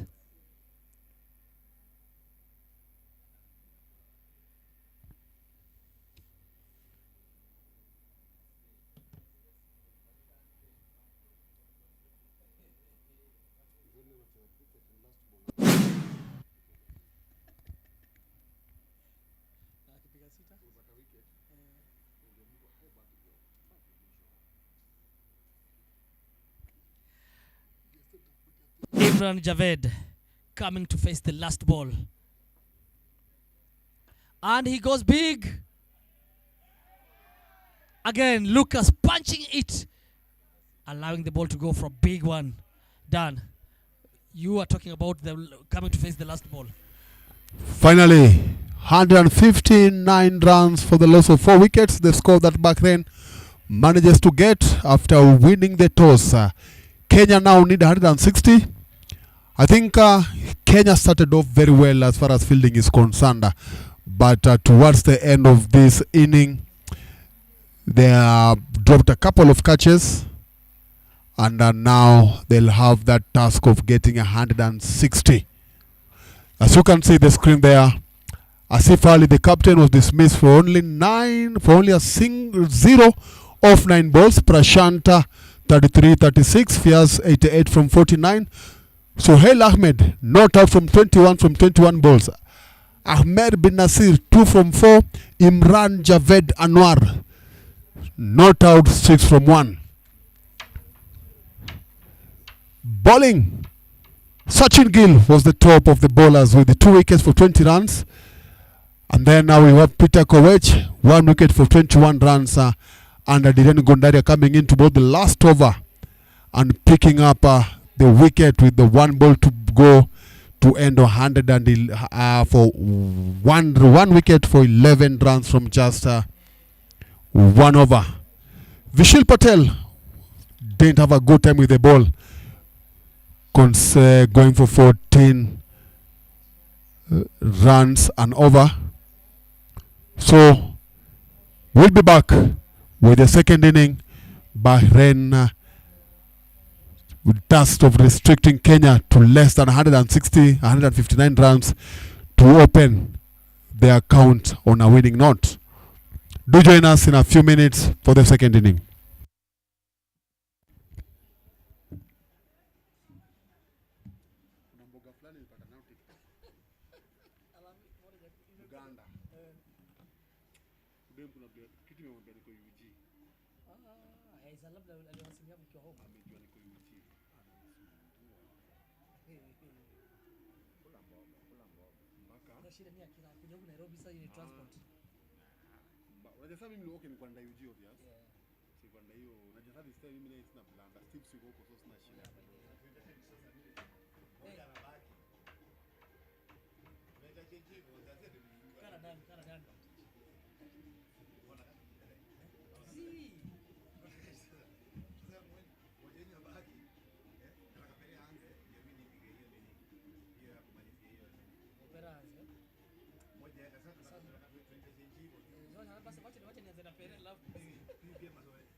Mimi na jamii nimemwambiaje, nimwambia chukua details za majamaa tuletee tukijua, kaniambia unazungumza jamaa nini? Who is the camp manager? Who is the funny player in your team? Who is the funniest player in your team? Sasa ile vitu nataka kusema. Who is funny? Sababu nashindwa.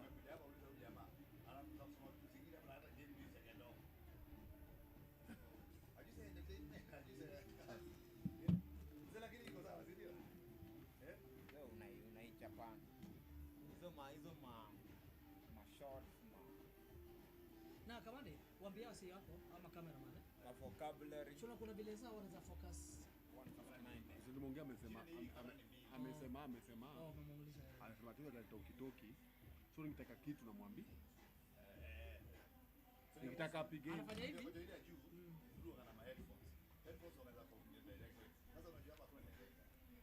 anafanya kidogo hata kama sasa unataka kuongea ashatoa hiyo picha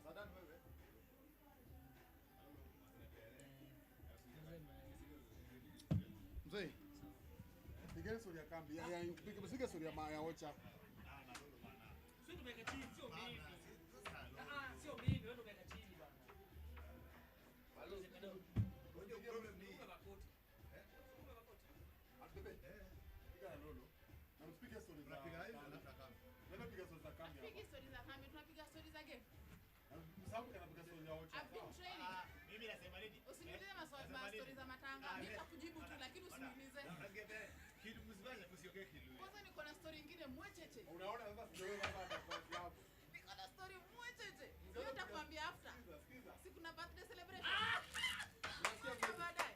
piga sori ya matanga Atapiga story za matanga. Alafu sisi tukupewa t-shirt. Hizi t-shirts zinapeana na kujuana. What do you mean?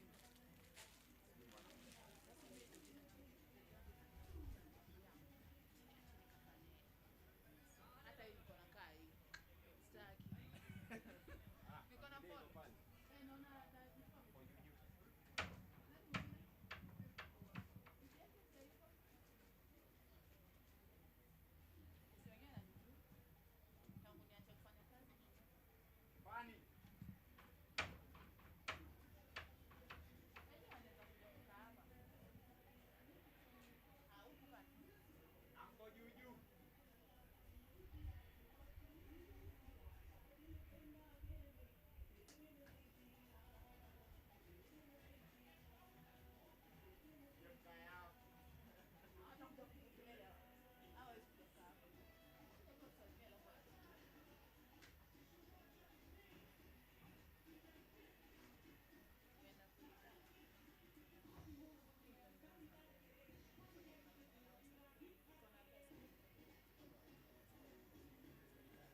Welcome to the second innings of this bilateral series. Kenya versus Bahrain. Bahrain put up a score of 159 for 4 overs. For 4 wickets, in 20 overs. And Kenya needs 160 runs in 20 overs. We can see the teams preparing here at Nairobi Gymkhana. And it's a very beautiful day because we have all the fans out today. It is quite a nice thing to see everyone coming to witness this action here. It's been a minute since we experienced an international match in our country and on these grounds. Welcome and let's enjoy together.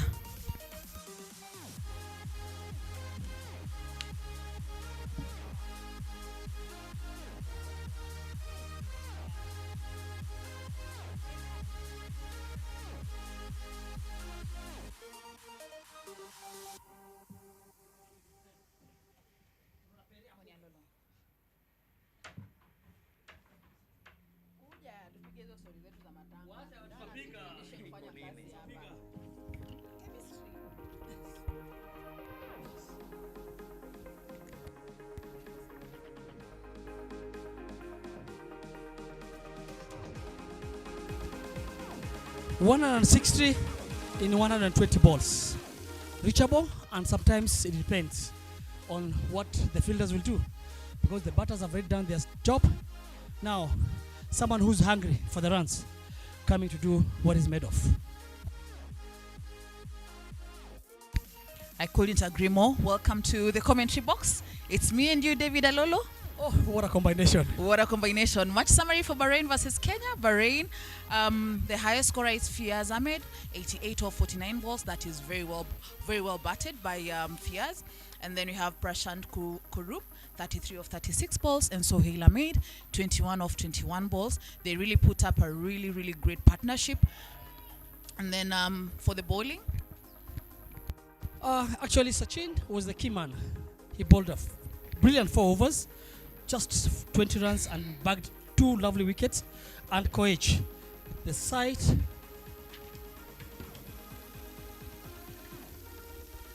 Dylan Kondaria managed to bowl 1 over, went for 11 runs, and he took a brilliant wicket of the danger man also, who was going widely. But we thank everything for everything. Peter Koech managed to bowl 4 overs. No maiden. I'm shocked to see nobody has bowled a maiden apart from Sachin Gill, who bowled only 1 maiden. And then 21 runs for 1 wicket. There's Lucas Nanderson, who bowled so brilliant 3 overs, but the last over changed his figures. He bowled 4 overs, took no wicket, and managed 31 runs. Coming to Shem Ngoche, 4-30 for no wicket. Look, Perez, I think we have to do something about our bowling figures because we are losing runs at the last moment when the game was in our hands. do you think that the Kenya team underestimated the Bahrain team, or they lost it somewhere? Because we were so sure that Kenya team fitness was up to par. No underestimation, actually. But number 92, Ahmed, he's the senior batter in the team. He did what he does best, because this was his highest score, because the highest score is 105, and he managed to score 90 plus. And according to the way his figures goes, he's a man who doesn't start so fast. He starts slow, and at the end of the day, he managed to do what he does best. Absolutely, I couldn't agree more. So let's see how their bowling side is going to pan out during this game. Are they able to defend their score, or Kenya will give us some highlights, just like they have given us highlights? We're halfway to go, so we can't say anything. Let's see. Let's calculate. From the 10 of Shubham Patel opening for Kenya, him and Gundel Gontara, captain. When you're batting with your captain, I'm sure, and he's more senior on you, if you listen to him, you'll go places. Absolutely. So let's see how this leadership is also going to pan out, because we can see some of these upcoming players looking toward the senior players, and a blend of everything that is all interesting in cricket. Ali Dawood, opening bowler for Bahrain, and he starts with the wide. Does that indicate something? Who knows? Let's see how his over goes out. Takes shape. I love this. I love this. Actually, see, someone like Shubham Patel, This is his second international game because he was in Botswana last 2 months ago. Then he's here opening batting for Kenya versus Bahrain. Do you think coach is doing something or is searching for new players? I believe for the talent pool that is in the Kenya team, everyone is actually trying to get a chance to prove themselves. So it's up to the player to cement their position or show what they can actually do for the game. I just opened his account with 2 runs, but it's called lemon cut. Doesn't matter what happens there, as long as you have the runs on the board, good for you. And one thing that I was talking with our co-host or co-commentator Jimmy Kamande is some of these strong players that we have from Team Bahrain. Like for instance, we're talking about Ali Dawood. He's quite a strong batter, but he didn't come into bat today. And then he's opening bowling. Strategy or not? Actually, Practice? after they saw the scoreboard is on the board, and if it's a really good bowler for their team and the key bowler, why should we waste him to come and run up and down and he's coming to run for 4 overs rather than giving another guy who can do some similar job to what he can do?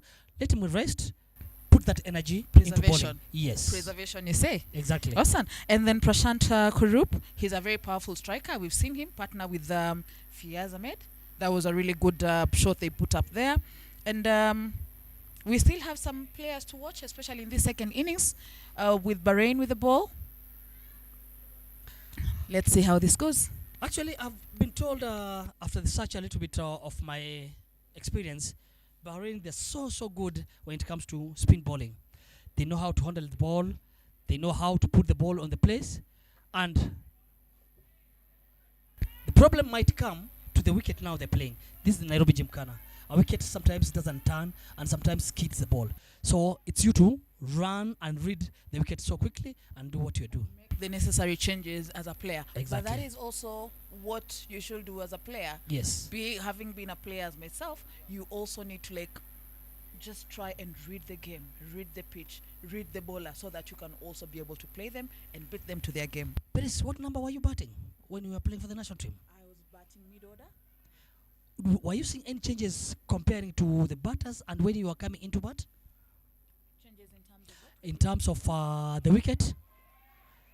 Actually, that's the first boundary of the game from Captain Diran Gondaria, and you can see the dugout very calm, watching and waiting. And it's taken Kenya 3 balls to get a boundary, unlike Bahrain. It took them a bit of time to settle in and start going for the big shots. So this is quite impressive from Team Kenya. I'd like to see the comparison between Fiaz, the way Fiaz was batting, and the way Gondari is batting. Because Fiaz was hitting a boundary, the next ball he takes a single. He changes to the other innings. So I don't know if the boys have picked something from that and they put it into this particular game today. Maybe they have, maybe they haven't. Probably it's strategy, or they also have their own strategy. I'm sure the technical team from the Kenyan side have given them some guide here and there. So let's see how they actually express it on the pitch. Actually, that was a brilliant display from him, because he's the senior. He's 39 years old, and actually he's reaching 39 years this December.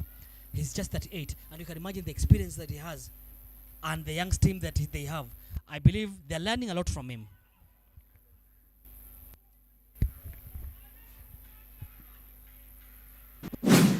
He wanted to go for one, and then he realized, nope. But Perez, that could have been a run. The problem is maybe the non-striker wasn't ready. Yes, It yes. doesn't look But like he was again, ready to it go. helps sometimes Yeah. when you are not sure. Don't Please do stick nothing. to your instincts. I remember my coach telling me, a yes is a yes, a no is a no. Exactly. There's no yes. You can't do that. You get a run out. So Yes, it's yes, quite yes, yes. interesting. Yeah. It's quite interesting to also watch as players come to express themselves. You have been a coach for so long. Yes. I'm just getting into coaching, and it's quite a good place to be right now. I'm Watching telling you. international players do Yes, this, yes. because you also pick a few things as a coach. You also put Mhm. you also put in some input Mhm. in terms of maybe they would have done this differently or that differently. You have a better eye having had that experience for that long. Yeah. Mm. And especially nowadays, the way we normally have age groups. You continue coaching according to the way you are coming up. Because you can't tell a kid of 13 years what a senior player is doing. You have to start with the age. Oh! Pere that fast drop. Lucky one. Was it so quick for him? I don't think he was ready. It's Mhm. caught him off guard. Yeah. Let's look at that again. See? Oh, batsman. Batsman. The slips. Oh. There's something wrong there. Nobody was ready for anything. But the bowler is, look at him, he's throwing the hands. He's quite annoyed. He's not happy. Even if you're a bowler, you wouldn't be happy because that was a catch. The energy you put in for you to get that wicket, and then someone does that, I know how it works. Yes, yes. Because if you watch the Kenyan innings when they were fielding, we dropped like 3 catches. Yes, we did. That's not good. Experienced players dropping catches. We saw some being punched. Yeah. It's not really a good show. Another but catch, you're just on the boundary waiting for it, and you drop. Oh, that's clever from Diren. One, maybe they're picking the second one. Very well played. Field placing with that short ball. Kenya on 11 for no, 1.2 overs gone. And Kenya need 149 runs in 112 balls. Reachable? Dhiren Gondaria, very, very reachable. Dhiren Gondaria, 6 of 5 balls. And Shubham Patel, 4 of 3 balls. And yes, it's actually doable because Kenya have a home advantage. So they should utilize that to the best of their ability. True. And it's always good to see when you see the first 2-3 overs, you're starting with run rate being higher than the one you require. So it gives you that morale of going. Yes. That's a misfield there. Missed it and they took a single. They took 2 rounds. They took 2 runs. Yes. Dhiren Gondaria on 8 of 6. Shubham Patel 4 of 3 balls. And the score is 13 for no, 1.3 overs. So 3 balls to go off this over. Because I've been watching Gondaria in a home Premier League, the way he plays. The boy has an eye, he's calm, and he picks the shots. And so far, he's in almost 200 plus runs. If he continues like this, before we go for the World Cup League, do you think he's going to be one of the best batters in the team? He has all the potential to be one of the best. What's happening? Oh, crap again already. What's happening? That's 4 runs. Oh. For Dhiren Gondaria. Kenya on 17 for no. I think something has happened to that player. He must have pulled something. Yeah, he pulled something. Yeah. It should He be pulled something. something bad. Hopefully not. But yeah, we were talking about Dhiren Gondaria. Yes. And yes, he's has potential to be the greatest that he can be. Probably the only limiting belief to him is him not thinking he can do it. But going with the statistics that we've gone through for Dhiren, he's very calm and composed when batting. We can still see that there. And he builds innings patiently. So we are looking forward to him building up these innings and taking Kenya to a different, to of course, the winning ball or something. And he's excellent through offside. So let's see how he does that. Can we compare him with Sehwag of India? Because this is the way we used to watch Sehwag smacking the balls. And Dhiren does that when we see him, especially in our leagues. Do you think there's something comparison or similarity between the two? There could be because as a player, there's always someone that you look up to. And if he's copied Sehwag's style of batting and playing, then he's up to good things all through.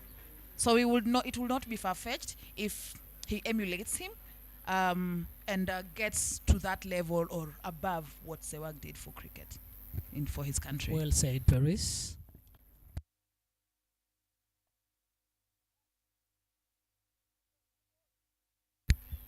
Maybe that looks like a fatigue for the players. They just came here 2 days back, and then after 1 day, they're given a chance. And remember, the weather back at Bahrain is too hot compared to what we have here in Nairobi. Cold, sometimes hot. You never know what is happening. Maybe that's what is happening to the players. We'll see, but don't forget that Bahrain are on top of Kenya on the ICC standings. So I wouldn't really say maybe it's the weather. They're just adjusting probably to the pitch, and yeah, weather conditions may also play a part in this. But comparing Kenya and Bahrain, they are on top of us. They've actually come in strong as a team from Asia. And this is, I've told Jimmy before that this is going to be very interesting. Because Kenya is one of the strongest cricket teams around, especially in Africa. Yes. And these ones are strong and they're also upcoming. So we are yet to see. These are two big wigs at the same time. That is the end of second over. 18 for no loss. Good start for Kenya.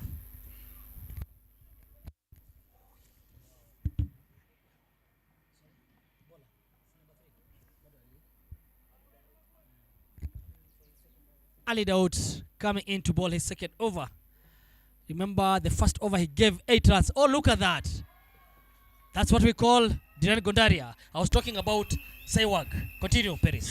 Yes, and he's building up his innings, and he's building up very nicely. And we can see it. If he can hold fort, it's obvious. The Kenya team has also depended on him, and he's done the job. So he's here to stamp his authority, just like he always does. So great going for Duran. And there was a time when Diran Gondaria, we lost him for like 2 years. Then he came back. Was there any problem for him stopping, or he was injured, or something was wrong? Who knows? Maybe he was just taking a career. Maybe he was taking a career break. We don't know. But I think we might talk to him after. And why do you always have problems when, especially the young boys, when they're getting married? They tend to run away from the busy schedule, then they come back later, and they don't tell people what they were doing. Balance, David, balance. In as much as you're a player, there are also other aspects. That's a big shot. Oh, to the pavilion, and it's 6 runs. Diran Gondaria stamping his authority. Perez is just wonderful. Wow. When he starts going, and if you don't stop him, you'll see wonders. That's a big shot. That's a very big shot from Diran. And I wonder what's going through Ali Dawood's head, because when a batsman can see you and can hit your balls, sometimes it's not really comforting. Where do I put this ball? Where do I place it for him? He's seeing everything big as a football. I love it. The weather is really favoring everyone here.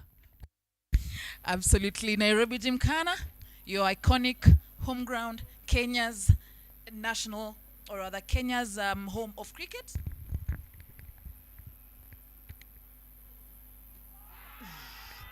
Huge appeal. Umpire is not interested.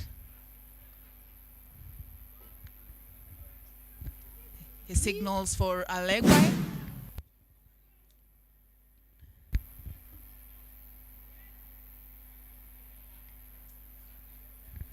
I think the ball was going down leg. Definitely going down leg. Good from Sheshakant. Yes. Yes, and he's really explaining to the bowler. Good judgment there. Yeah, I like it. Good judgment. He looks You can content. even see how the batter jumped up when he went back foot, Yes. and he was standing on the leg stump. So I appreciate umpire. Good job.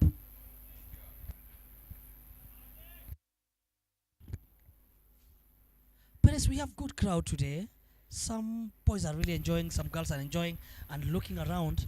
Yeah, people have just left their working place to come and watch this exciting game.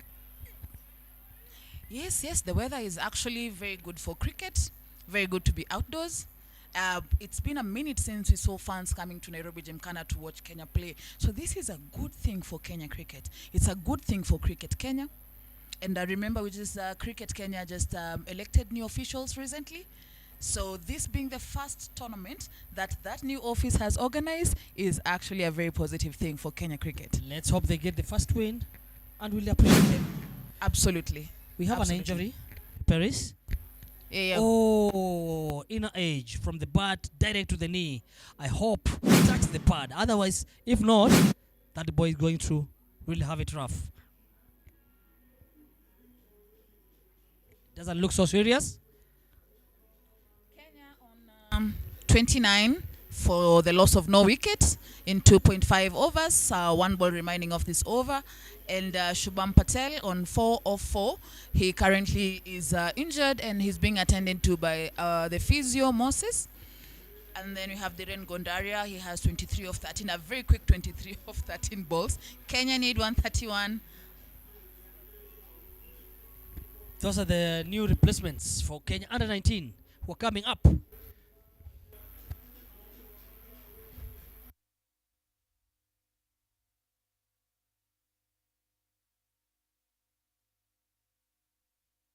Oh, that's one of the Kenya legend.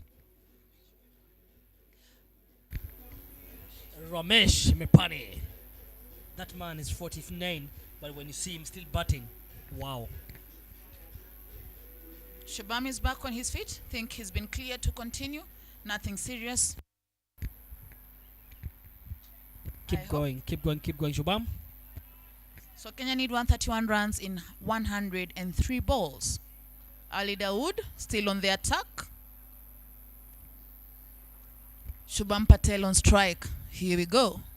Yeah, 10.24. That's not bad.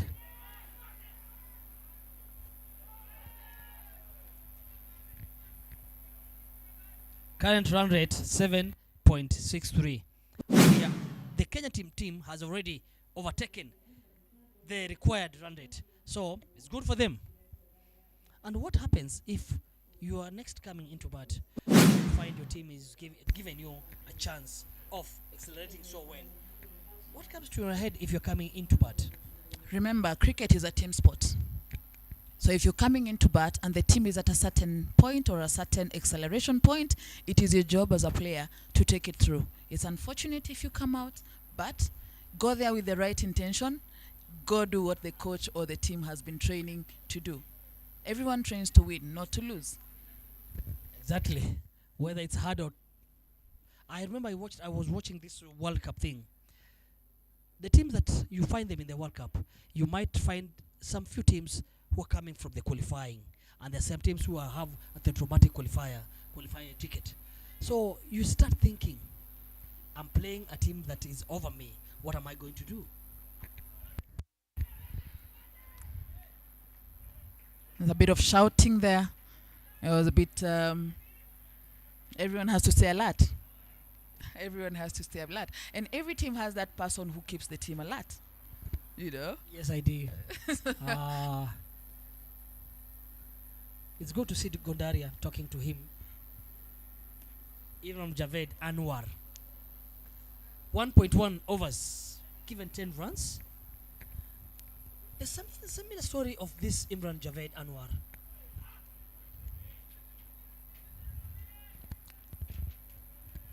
That's a wide ball. I've seen some extra runs coming from these Bahrain bowlers.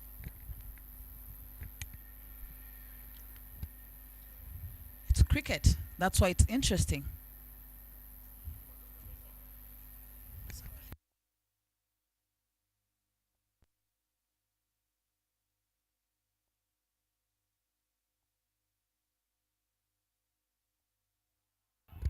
That's a big appeal.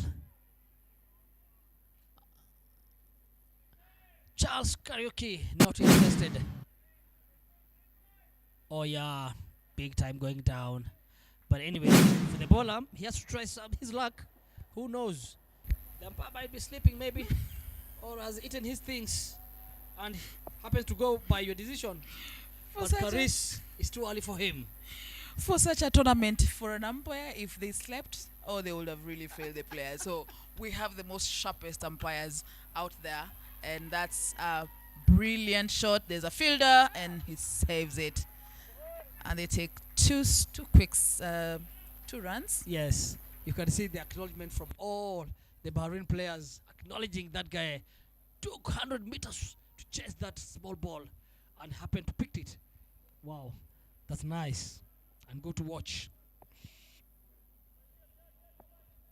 Things have really changed nowadays, the way the field placing is being kept. You can see covers going direct down on the boundary. Oh, that's a brilliant shot. It will roll down for 4 runs. Shubham Patel. Shubham Patel is supporting the captain quite well. Lose one and it gets punished. And what? You know what? The bowler just fed the ball. He told him, have it. And he who's knew Shubham? exactly what to do with that ball.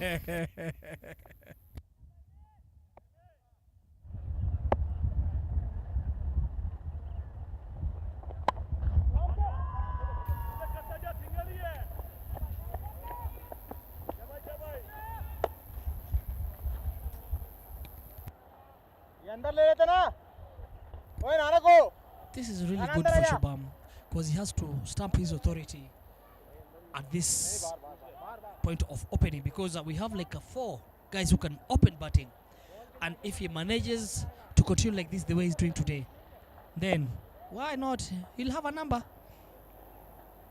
Shubham, good luck for you. Imran Javed Anwar.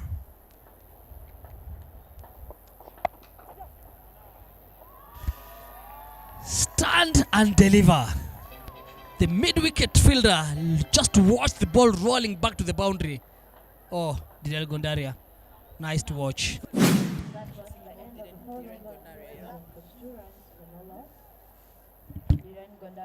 one of the Kenya's most experienced T20 batters, and he's known for building partnerships. Do you think that's what he's doing right now with Shubham Patel? Exactly, because you see from the He's his stronghold. from the word start, when he started batting, you could see the way his face and everything.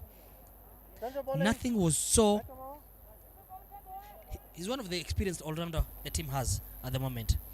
He provides leadership in the pressure situations, and he's just calm. Kenya need 118 runs from 96 balls. Currently, Kenya is on 42 for no. 4 overs gone. Mohammed Rizwan Bat coming in to the attack with the ball. Let's see how this over pans out. Current run rate is at 10.50 and required run rate is 7.38. So they've actually accelerated so well. Good to go, good to go, good to go.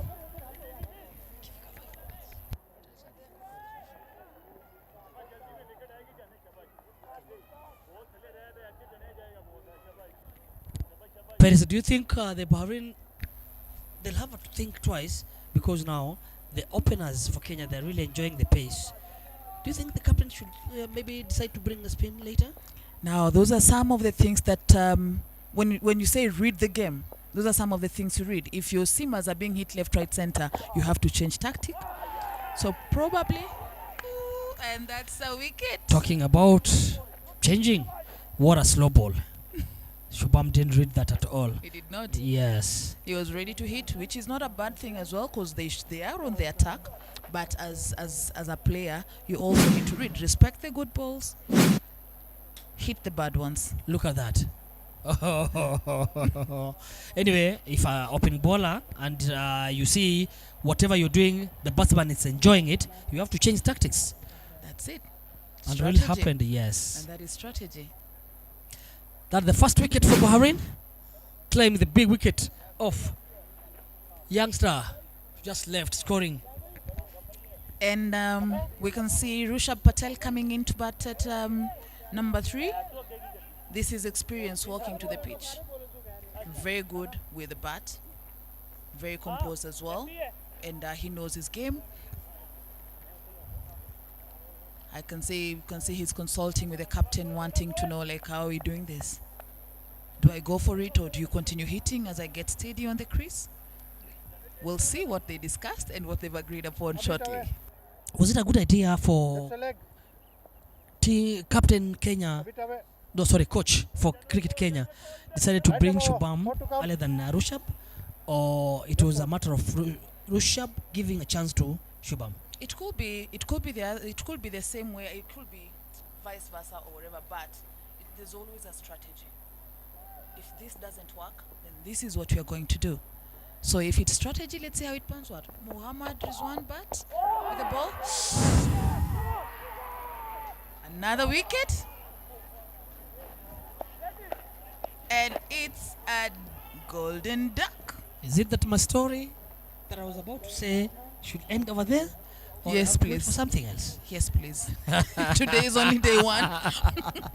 We have more days of tough luck. Yes, Tough luck yes. today for Rushab. Yeah. Very good over for Mohammed Rizwan Bat. That was a good ball. It was a good ball as Yes, well. yes. So That's in age again.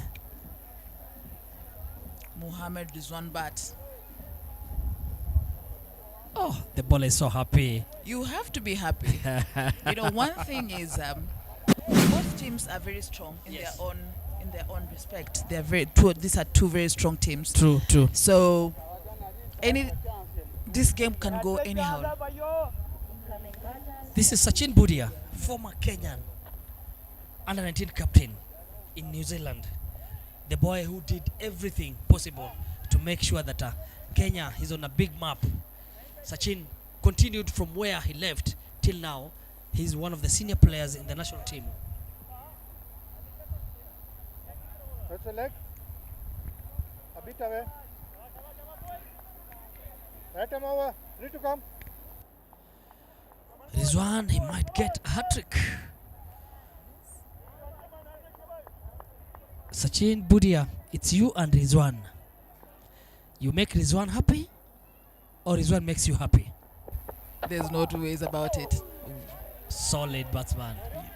Look at that. Read the game. Yeah, Read the bowler. yeah. Then find your spot. Find your stronghold. Yeah. And I'll play the game and enjoy it. Yeah. But after looking at the wicket, do you think this wicket might help the spinners, or do you think this wicket is batting paradise?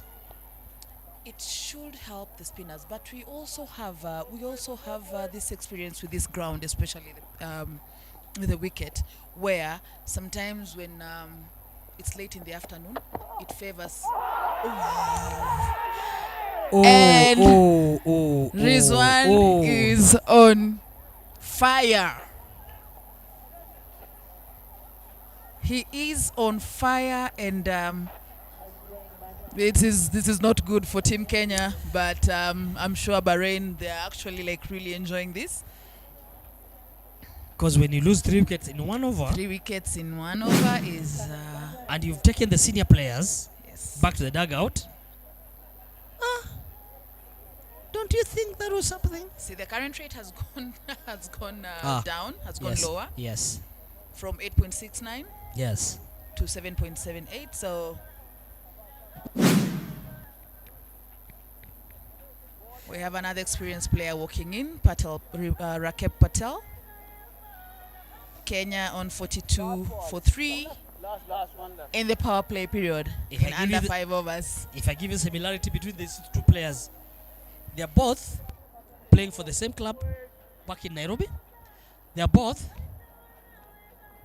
having scored centuries in this league that we have playing in Nairobi, and he was former captain when this guy was a new player in the team. So you can imagine, Patel is a former captain, and now Dhiren Gondaria is the captain for Team they're all Kenya. coming from the same club. They all come from the same club. They So we both should scored see some gradually. good chemistry Yes. and some partnership to hold fort, because if wickets keep dropping like this, Kenya is in trouble. Oh, Experience. but after looking at that shot, I don't see any trouble. They're good? Yeah, I'm So good far to go. they're good? So far, so good. Let's Yeah. see. Let's see. I think this is the Rizwan is happy. Mohammed Rizwan looks very happy. yes. And of course, he's going to walk back to where his fielding position is. And feel very proud of the over. Rizwan Mohammed, Maiden wicket, maiden wicket. 0 runs. Absolutely Aha. fantastic. Absolutely fantastic. Yes. Good spell from Rizwan. Kenya need 118 runs of 90 balls. Very possible. Very possible if wickets don't drop anymore.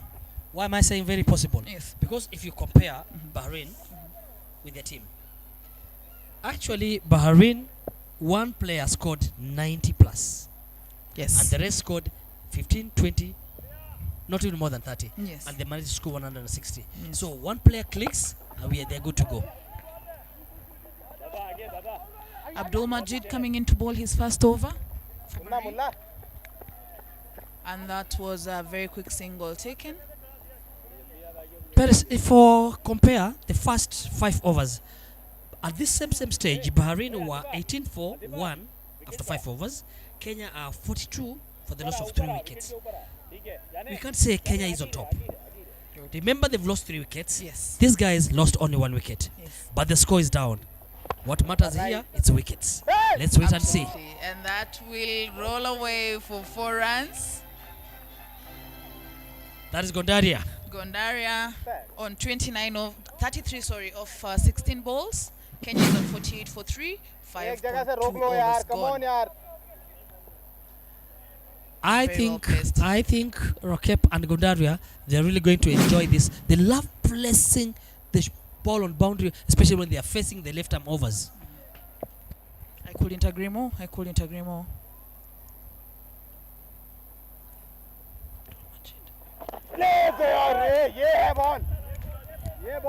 Nice and slow. Oh my goodness. These are 2 bigwigs in their own respect. But the good thing is, see, they've known Gondaria is hitting the ball. So he's safe because nobody's facing. Yes. Well ball again. Gondaria is calm. Just thinking. Told you, he's very calm when Mhm. batting. Mm-hmm. And he builds on his innings and score as he goes. Yes. And he builds partnerships. But So let's say the other players that have come in to partner with him, he hasn't been able to build that. And there he goes. That's a big one. Oh, into the stands. Paris, that is 90 plus. He definitely did not come to play here. He has a very good eye as well. Yes. And he has an eye, and he's very calculative. What I like about him, if Gondaria goes up, he's sure of the shot he has played. There's nothing that gambling in between 30 or 40 yards. Whenever he goes, he's going. Whenever he taps the ball on the ground, the ball goes for boundary. That's a good thing about this boy. There he is. Abdul Majid can't be a happy man. That's very well bowled. Abdul Majid. That is the end of over number 6. Kenya 54 for the loss of 3 wickets.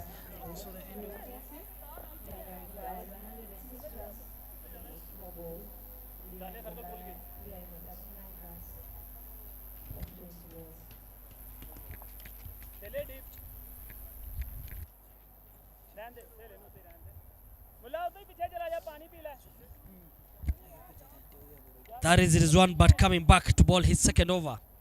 He's a Bahrain strike bowler, known for his pace, bounce and wicket taking ability. I'm telling you, including his standing T20 bowling figures.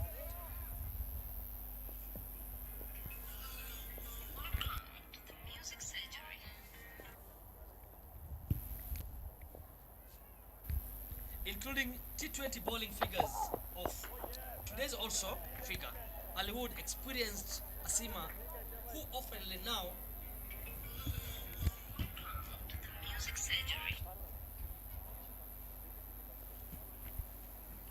Rizwan Bat with the ball again, coming in to bowl his second ball after getting a maiden wicket.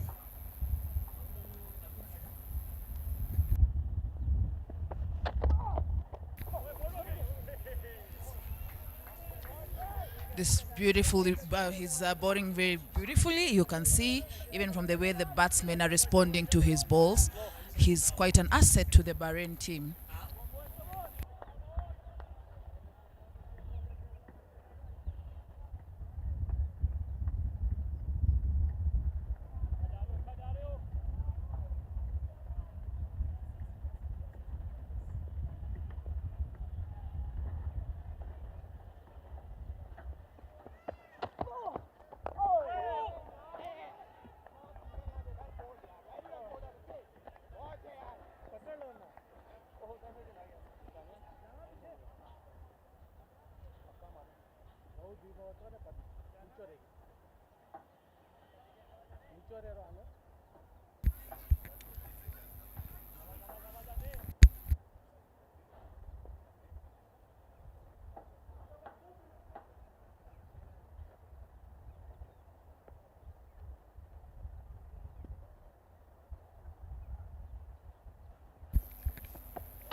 Smacked away.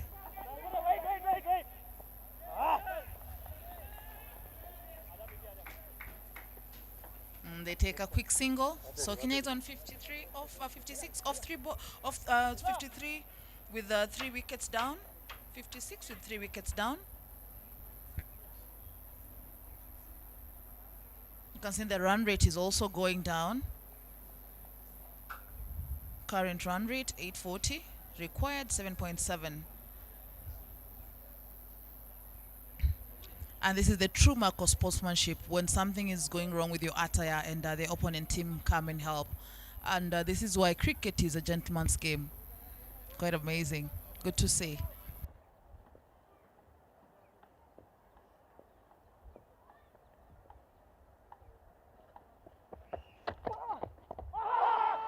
Is on the attack. There's an appeal and the umpire has given. And that will be his 4th wicket. He's a very happy man. He's done his job. What's expected of him from the team as well. Oof. And Rakeb Patel will be going back to the pavilion. Yeah, I have the ball. It's a leg before wicket. Huge appeal there. And it's given.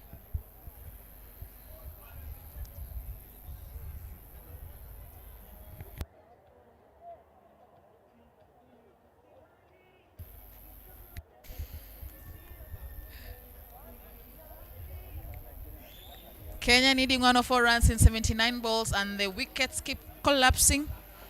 56 for 4, 6.5 overs, 1 ball to go.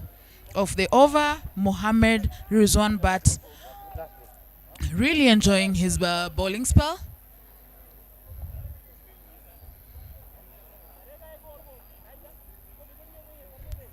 Such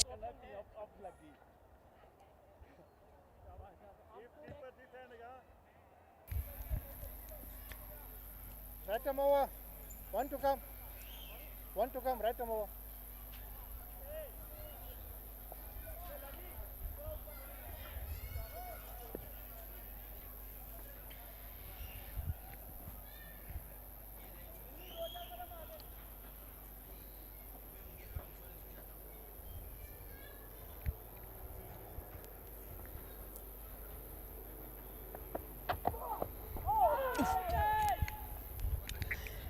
close, but they'll get a single. Umpire signals for a leg by.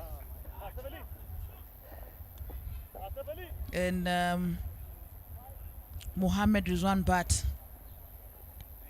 highest wicket taker of the innings.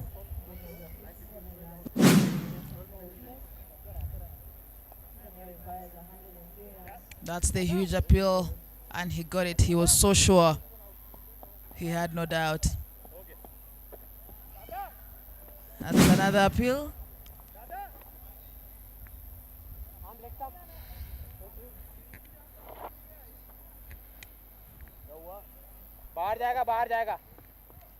We have Asif Shaikh coming into the attack with the ball. Asif Shaikh.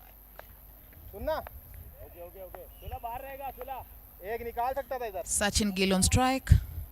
Kenya needing 103 runs in 78 balls.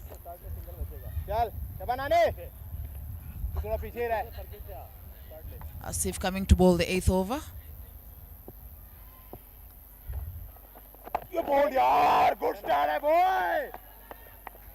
From the body language, you can see that the Bahrainian team is now up and very energetic.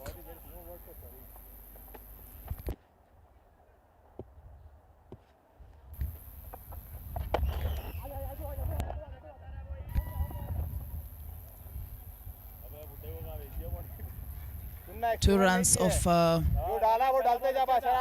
ball. Kenya on 59 for 4, needing 101 runs in 76 balls.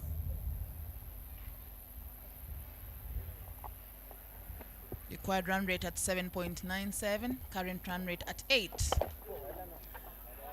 Point. That's a very good shot. Very much acknowledged from Sachin Gill. He is also a very huge asset for the Kenya team.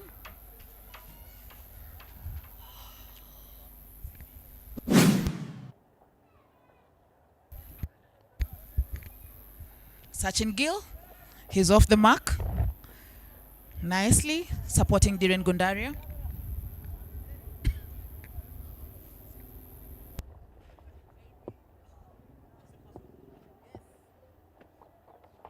ये बॉल है सफदर रन नहीं है सफदर यार They'll sneak in a single, very well fielded as well from Team Bahrain. Kenya needing 96 runs in 74 balls. David, Yes. welcome back. Thank you, Perry. I'm just easing myself, and I feel good now. Good. Just a single from that. Yeah, the field is open now for Gondavria and even Sachin. It's a matter of 1-2, 1-2. A loose ball comes, maybe you take a boundary. If you combine together, you get over 100 of 7 runs, and you're good to go. Just like that, yes.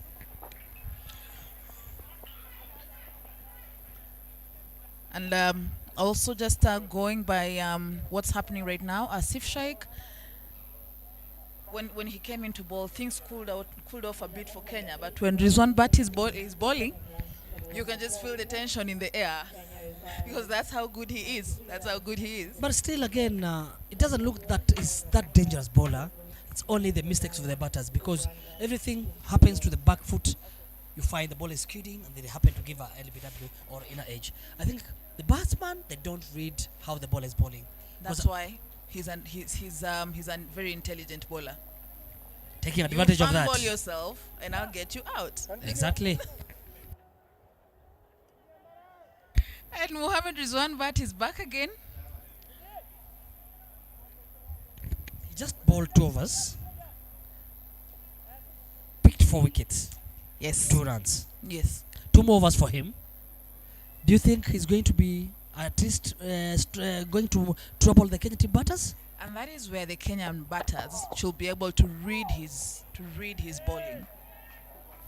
And especially this slow ball that he's trying to bowl. People are missing it everywhere. Yes. For slow balls mostly, as a batter, your eyes usually get very big and you think you got it. And then it beats you.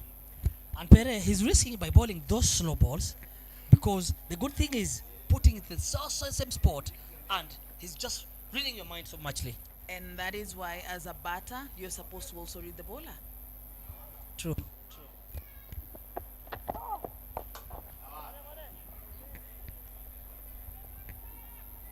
That's a single.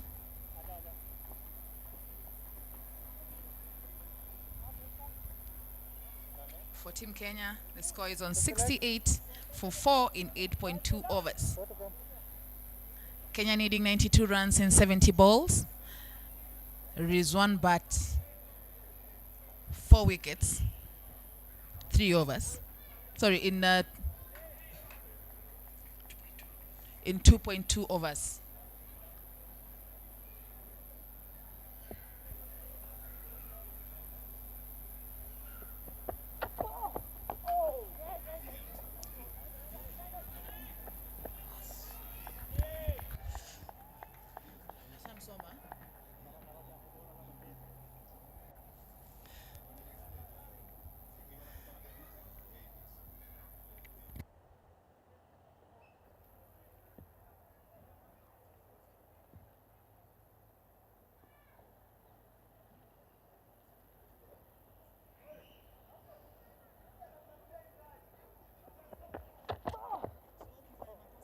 Right. That's his first wide. And I think he did purposely so that he wanted to do. Was he's bowling that wide short ball to a new batter who hasn't faced more balls, and I'm sure that's a good thinking of a He was pace trying bowler. to entice. Yeah, he was trying to That entice is the what I like batsman. about the pace bowlers. You have to do everything possible for you to get that wicket. Yes.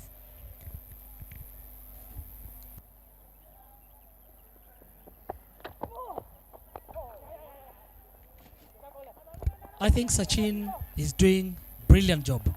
He has mastered his bowling, and I'm sure while he was on dugout, I think he was reading him, because Sachin knows what this guy is doing, and he's avoiding those back foot things. That's the chairman for Cricket Kenya and the development director that we are seeing on the screen. They are doing the best they can to bring back cricket, because this series, they've organized it within a very short period, and it worked out. A very big kudos to them. Back to Rizwan Bat.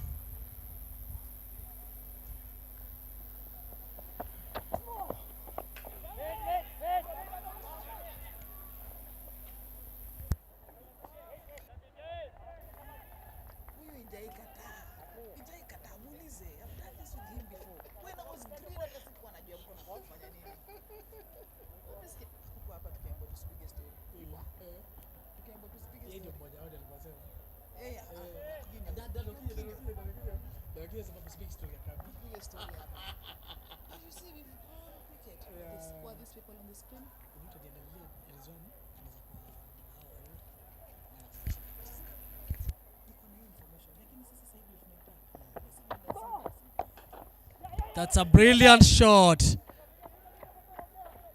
Wow, that's the way to handle this man. That is the end of over number 9. Kenya 71 for the loss of 4 wickets. Rizwan just finishing his third over. 4 wickets, 6 runs to go. What a spell. Kenya need 89 runs in 66 balls.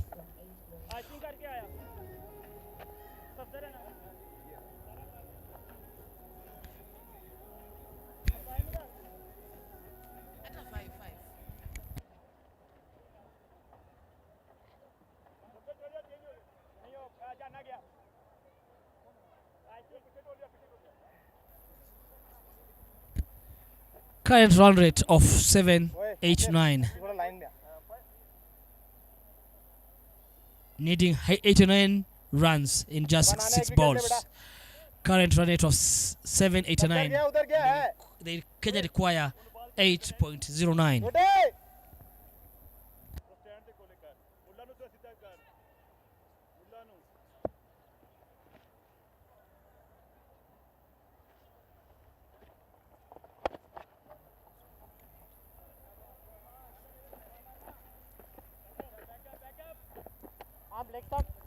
Asif Shahik bowling his second over from the KCID road end.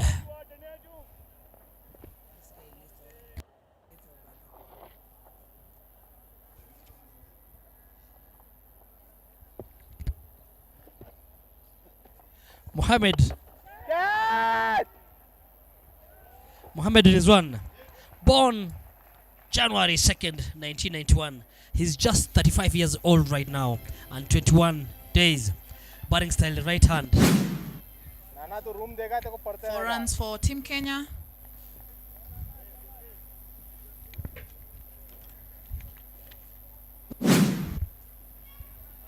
$76 for 4 in 9.2 overs. We're almost halfway.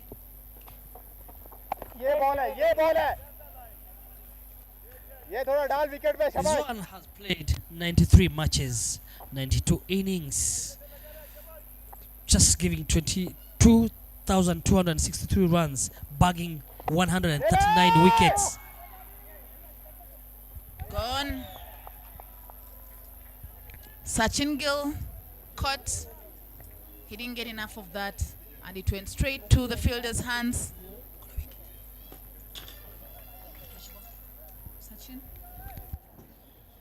Sachin Gill losing to Asif Shahik, scoring 14 runs just after 10 balls.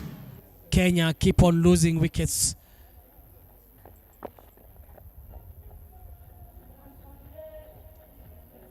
Oh.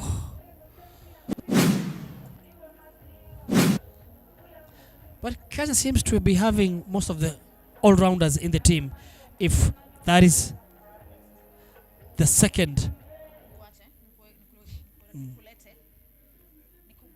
At 76 for the loss of 5 wickets after 9.3 overs. Kenya needs 84 runs.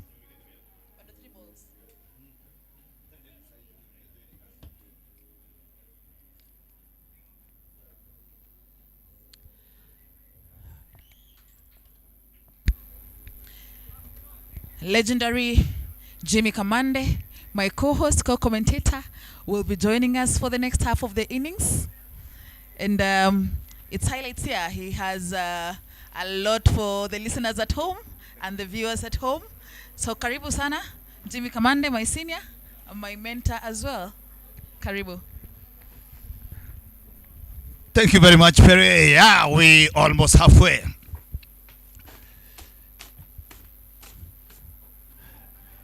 Squarely driven by the captain. They might be looking for the second one. This is good running by the Kenyans and easily make it home. I'm with the CG David, the man who have coached these two boys who are batting in there. Sukhdeep Singh joins the party now. Wicketkeeper batsman, a boy who can bat anywhere whenever needed. Yes, Jimmy Kamande, welcome. You know, when always we're around, you played this game for so long, you captained this team for so long, you've been there and you're still there. I'm sure they're going to learn and listen to you so many years to come from now.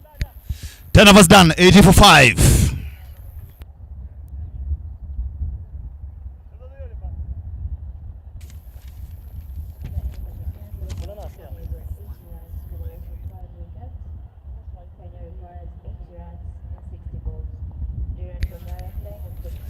Yes, we halfway the chase can see big mountains.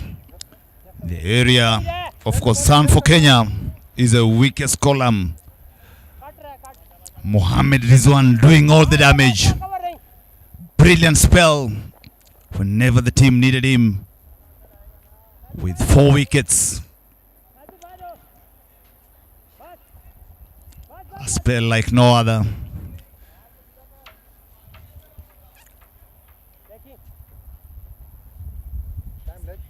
But now they've got a change of bowling coming from Wangari Maathai and Jimmy Kamande. I'll have to welcome my co-host Dan Okinyo to tighten it up with you and enjoy this rest of the innings. Dan Okinyo, welcome.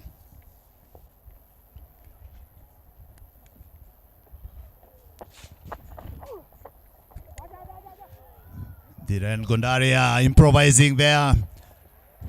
This is what T20 cricket is all about. Big chase and well, a run save there, done. Yeah, that's a good effort there from the fielder. Chasing.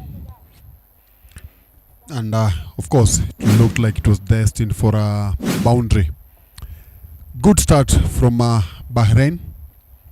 Now, as it is now, they're the dominant team in this match, opening match of this series between the host Kenya and Bahrain. Current rate is 7.94, required is at 8.2. Jimmy, it's still possible, needing 78 from 57 balls.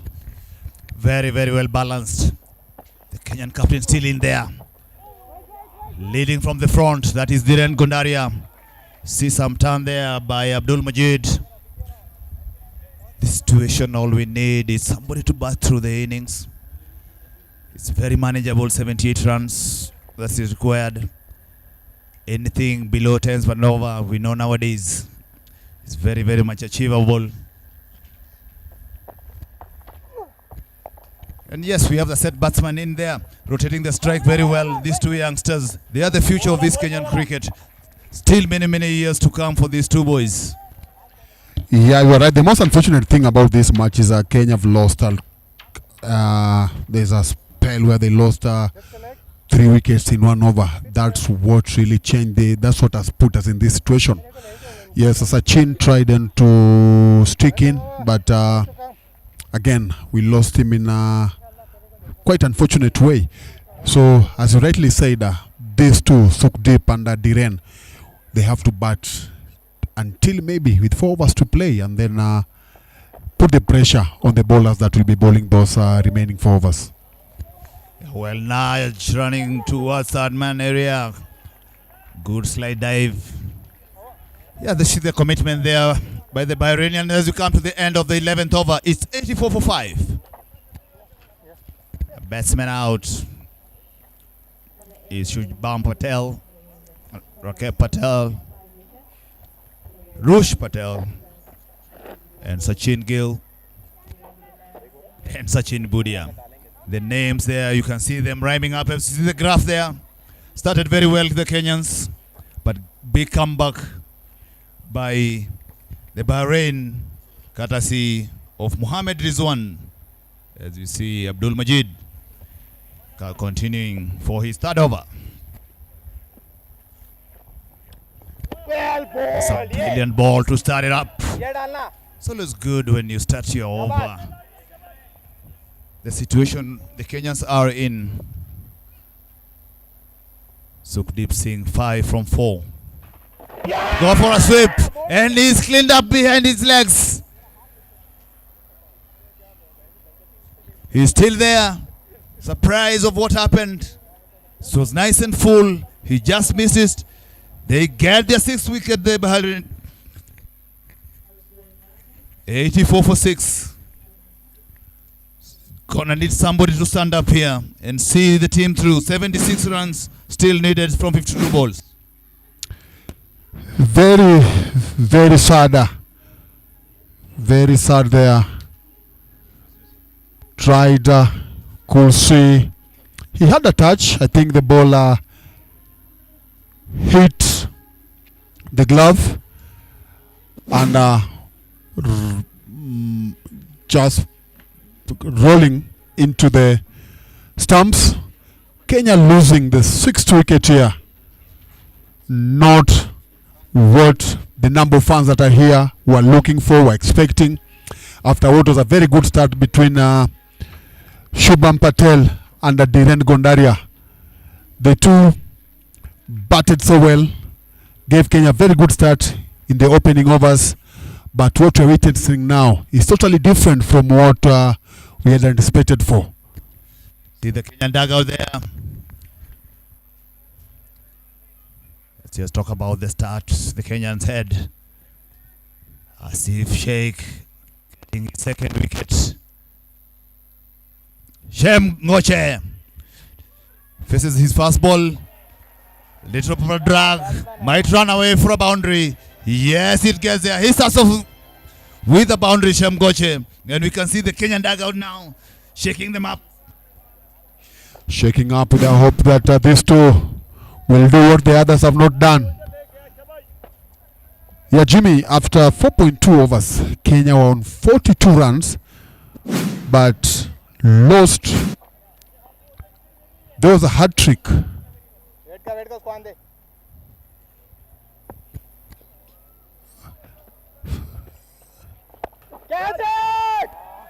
Yeah.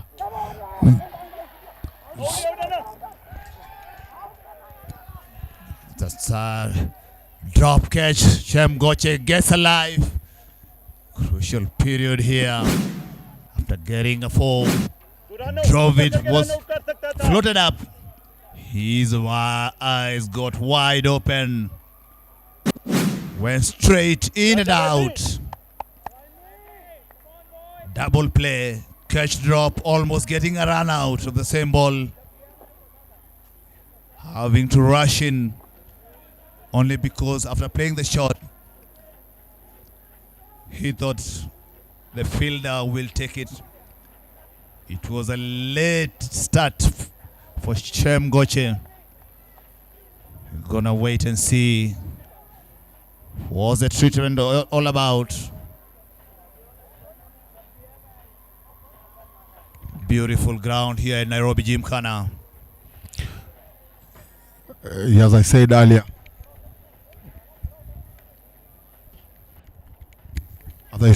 there's a number of new buildings that have come around the ground. Those years when Jimmy was part of the team, we could see we will hardly see any building around the ground, but now that is something very common. Yeah, as we see Dhiren Kondaria's wagon wheel playing all around the wicket. He has to play all through. He is the man who is in between victory and loss. But he's played well. I like the way he has been running around, looking to manipulate the field, getting odd boundary here and there, capitalizing on the loose ball. He has the former captain, Shem Goche, in company. He is experienced. This is the time that is needed most done. You're talking about that Dhiren has to play through.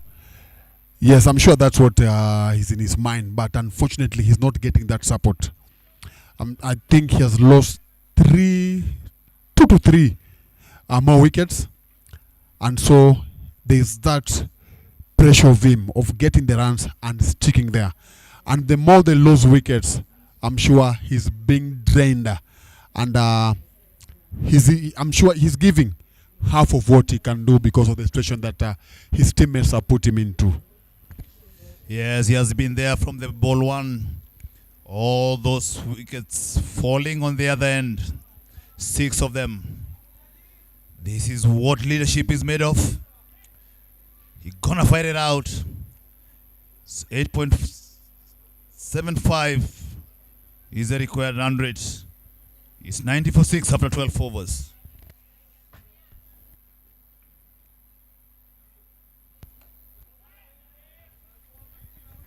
The dot balls are really not doing any favor here. So, yeah, as much as I want to not lose more wickets, we need to get the scoreboard ticking. Shem was looking on the screen. I think Shem was not ready to take that run. He was on the other end, leaning on his bat. We know he's capable also. He's a big hitter. He has done it many times for Team Kenya. He is needed. 9 runs per over is needed from here. Abdul Majid on to his 3rd over. Yet to pick a wicket, but very economical with the situation of the game. Nice floated up. This is good spin, understanding that Kenyans have lost wickets. They're trying to entice the batsman. They've seen what happened with the Shem after the previous over, the floated ball. He went for it, got dropped, and this is what they're trying again. To flight him up. You can see them stretching that groin of Shem Goche. Yeah, very tempting.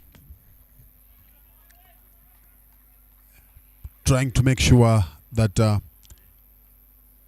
he attacks the bowler, sorry. Those are 3 dot balls in a row. Last ball of this over, only 1 run.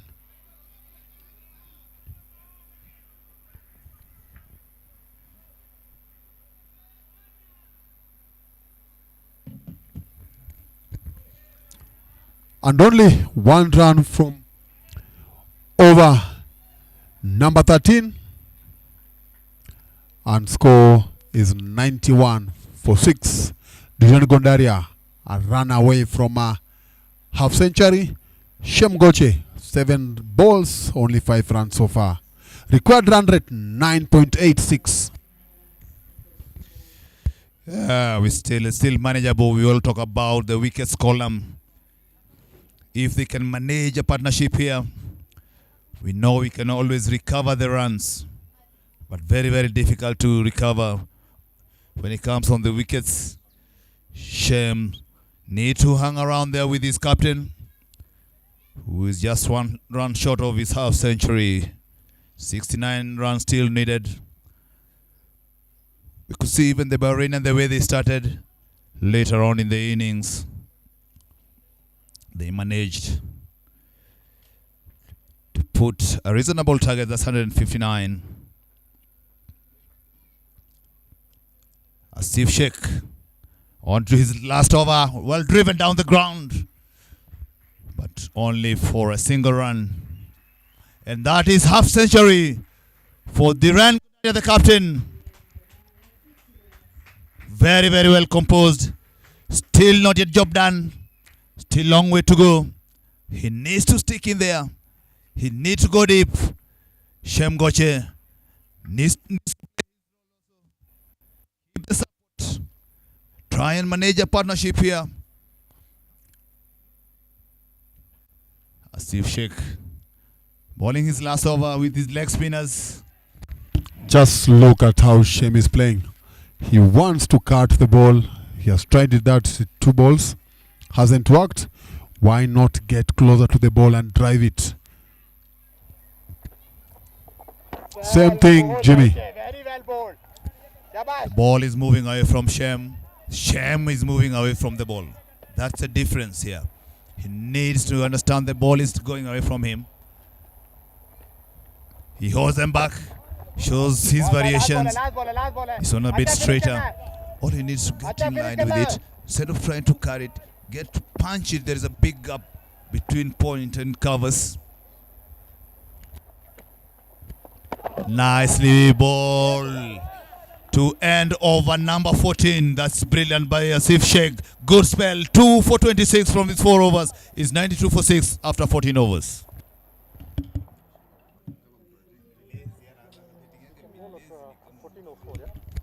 Look at it there. 159 for 4. Fiaz Ahmed 89, the big hitter. Out from 49 balls. Prashant, the wicketkeeper, 33. On top there from 36. Sohail Ahmed 21 from 21. Sachin Gill 2 for 20 from his 4 overs. Peter Koech 1 for 21 from his 4 overs. Dhiren Gundaria, the captain, just 1 over for 11. But now it is the bet in hand. Dhiren Gundaria, the man on the show, the man fighting it out alone there. 15 not out so far from 36 balls. As Abdul Majid come for his final over of his spell. He goes big, but misses out. Good intention there from the skipper. He knows that there's nothing much that can happen in this situation if how Shem is batting is anything to go by. So he knows I can do something. I can try out and see how far we can get. 2 successive overs coming from Bahrain. Very economical, putting pressure on the Kenyans, forcing the captain to try something different. Some good ball, take a quick single. He has to rush in. Just misses the stump. They're gonna come back for a second one. Yes, they need such things to go Kenyans' way. Yeah, prior to these 2 singles, Jamie, 12 balls have only managed to get 2 runs. So it just tells you that the dot balls that we are accumulating, they are not helping the situation. So Shem should try and change how he's batting at the moment, because it's not really helping the team.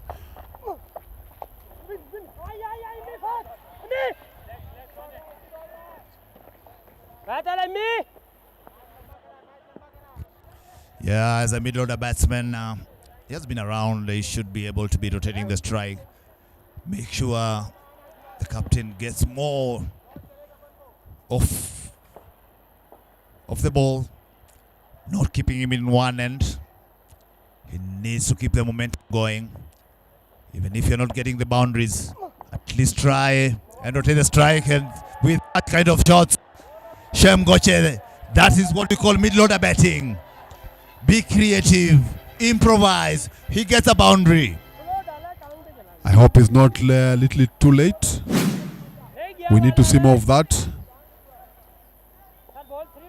so that at least the big number that has come to watch the day 1 of this series can have something, can have some smile back home. Because as it is at the moment, they are really struggling. They're really struggling watching what is happening here. All thanks to some good bowling from Bahrain bowlers. They have really been disciplined. You've seen quite a number of dot balls, and I'm sure that is something that their coach and the entire dugout are really happy for.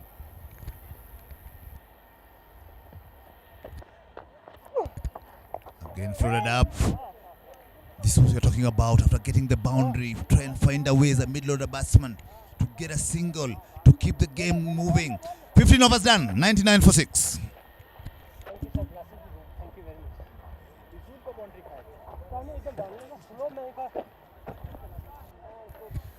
61 runs needed in 30 balls.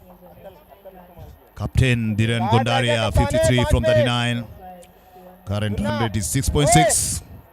Shyam Goche getting to the groove. 9 from 15.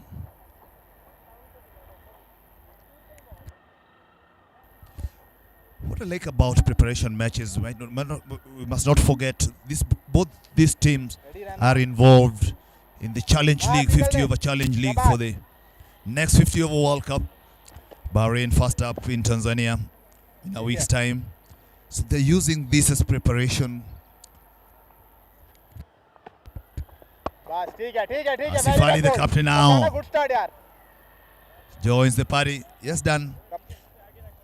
Every team wants to get results. It's more of preparation. Are you trying to hit your targets that you want moving ahead? When you come to ICC qualifiers, there's no time of tries. It's business time. And these are the kind of series that helps the players. Shyam Goche, they are trying to be sneaky. Gonna be able to manage. This is a period when a middle order batsman is done. Improvisation. Don't fear of getting out. Try and look at the scoreboard. Get out of the strike. Safe.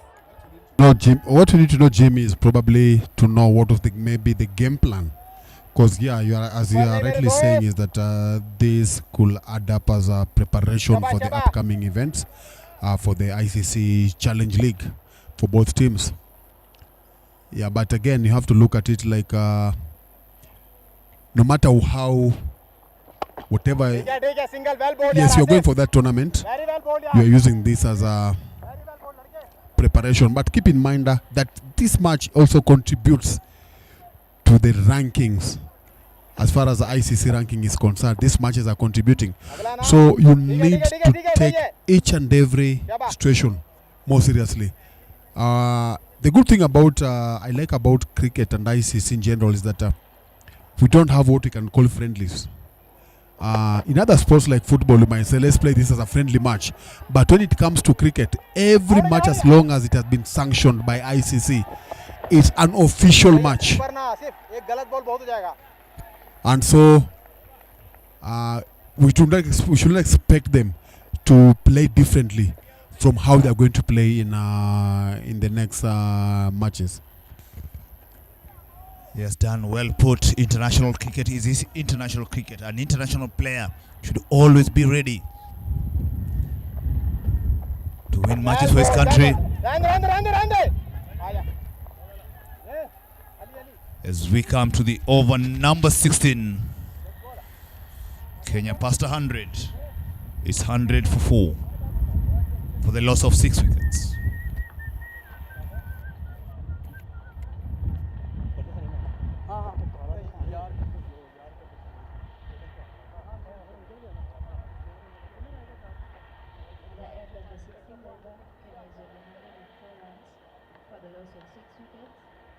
Kenya requires 56 runs in 24 balls.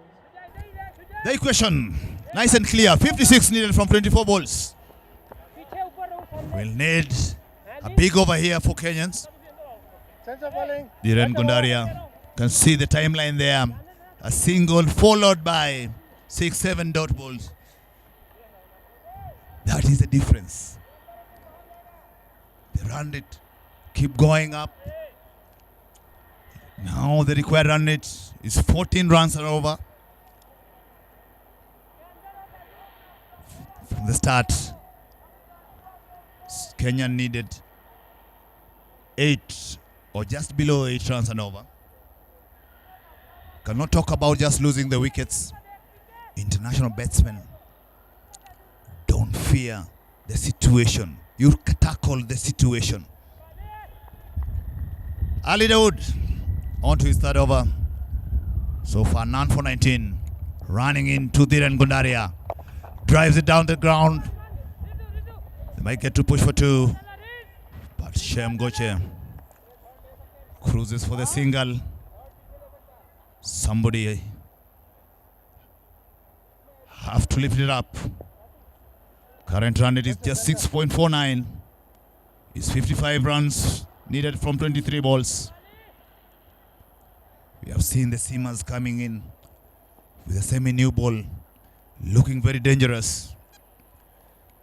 Led by Mohamed Rizwan, who put the brakes on the Kenyans. Shem Goche tries to go through mid-wicket area. Good slower ball there by Ali Dawood. Then they have to make sure they decide who gets to attack. Cannot bat the same way both batsmen. One has to decide like he's gonna be the scoreboard man. The other guy will bet the team man. It's just 3.4 overs left in the innings. 54 runs. Somebody. But you also have to remember Bahrain. Their seam attack has been very consistent in this game.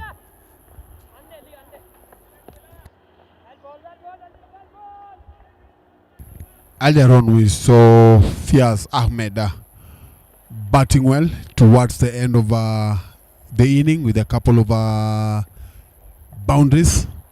That's something that we're not witnessing here. Yes, maybe Bahrain had wickets in hand, something that is not favoring Kenya. And there, Bahrain picks their seventh wicket, the dismissal of Shem Goche, who seemed to have been struggling since he came in. Yeah, we look at it again. Brilliant yoka there by Ali Dawood. Outgoing batter, Shem Goche. Shem Goche. Incoming batter, Lucas Solo. A struggle. He leaves the crease. The Kenyans lose their seventh wicket. Now we are in the tail. It's now Dhiren Gundaria, who is fighting a lone battle. 57 from his bat. More than half than what the rest have contributed. Now he's in company of his vice captain, Lucas Oluoch Danderson, the big hitter, the Russell of Kenya. We'll need a big one from him. We know he can do it, but he's dealing with the bowling unit here. That means business. 7 wickets. Ali Dawood bowling nice and full. Again he comes full. Driven down the ground. The crowd are up. Lucas looking good from the one go with 2 runs. It looks like Lucas has a very solid fan base. That maybe might just motivate him maybe in tomorrow's match to come earlier than he's coming today.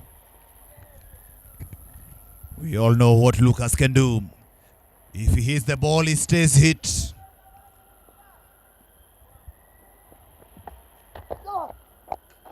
But he decides to check things up, to give his captain the strike. But it's over number 17 that is gone. This is what you're talking about, Dan Okinyo. Awareness, the situation. We need Dhiren Gundaria facing more. Very few balls left, just 18. 16.67 required run rate. There is no time for the margin of loss. Nowadays, it's win or loss. This just takes me back to what I had said earlier, whereby we still don't know the intention of the team or how they are playing. because Dhiren has been there since for the last 17 overs. He's shown that he's capable of taking on the bowlers. Last ball, you've just come in, you are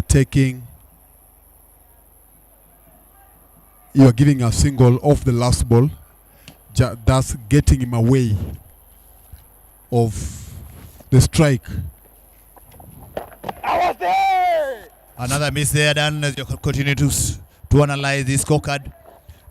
Consider Dhiren Gondaria has only faced 43 balls. That's just over 7 overs. The rest have faced 10 overs. 110 for 7. Out of those 7 overs Dhiren has faced, he has scored 57 runs. But the next 10 overs is where the concern is.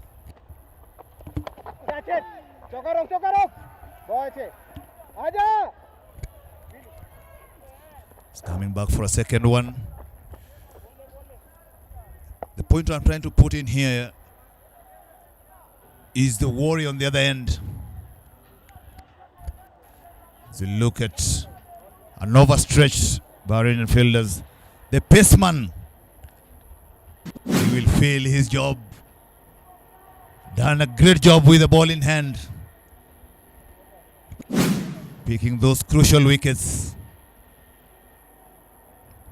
Put in a lot of energy in his bowling.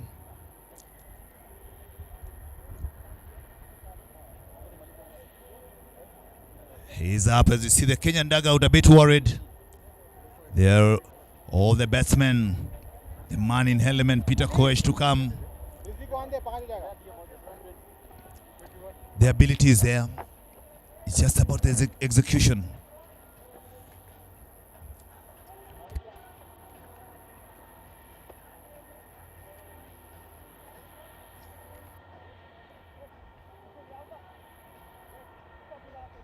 पंजा लेना है मेरे भाई, पंजा लेना है. 16 balls, 48 runs, 18 run rate required.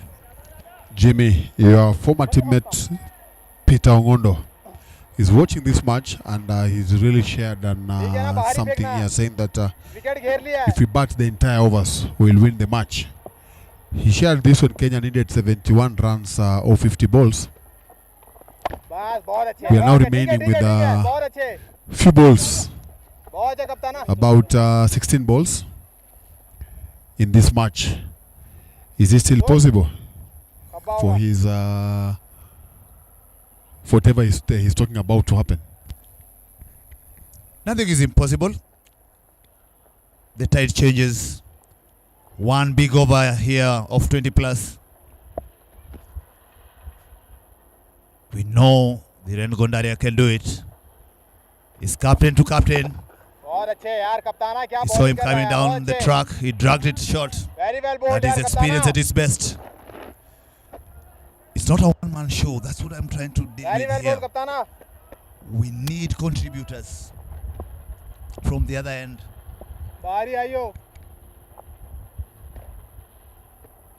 Lucas has tried to go big. Smaxes to covers. Smart bowling by Bahrain captain Asif Ali. He is a batsman himself. That's what I like seeing batsmen having a ball in hand. He tries to think as a batsman, which is an added advantage. He has been around long enough. Dhiren tries go big. Is it gonna clear? That is the first one. All the way for a huge 6. It's still possible. Last 2 overs coming up. 121 for 7. Dhiren Gondaria moves on to 64 from 45 balls.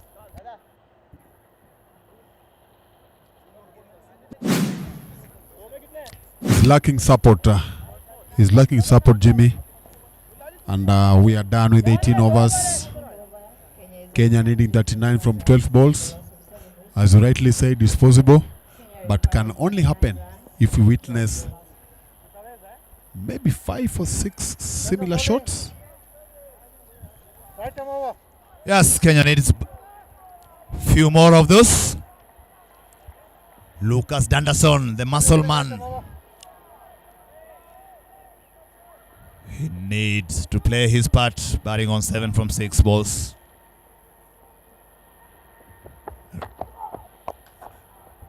This is good bowling by Rizwan. Look at his figures. Before that ball was 3 overs, 4 for just 6 runs. Done. It's not only just 4 runs, four wickets. Big wickets. He picked 3 wickets in an over. And he really created a big damage, big dent in Kenyan chase. Kenya had a very good start, but he dented again. We said we need those kind of shots. We need those kind of shots. He needs the support, Jimmy. Brilliant here by Dhiren Gondaria, not giving up, fighting it out. Slower ball, very well picked, good position, all the way over long on for a big 6. Yes, done. 1.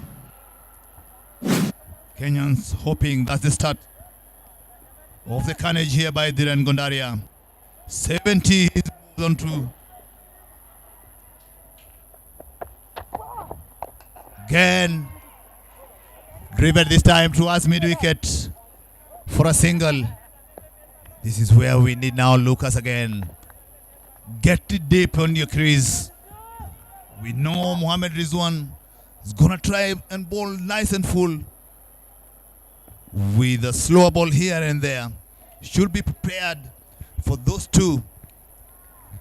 Get to know where you want to hit the ball.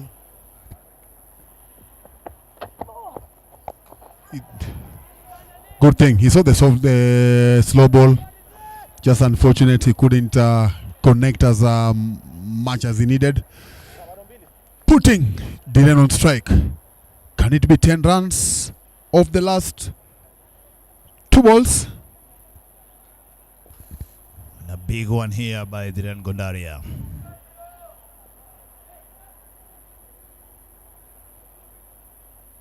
It's never over till the last ball. Mohamed Rizwan coming at it again. Dhiren Gondaria tried to go for it. This is good bowling by Rizwan. There was a misfield. There was a fumble there from the field at mid-wicket, enabling Dhiren to face the last ball of the penultimate over. Needing 28 from 7 balls.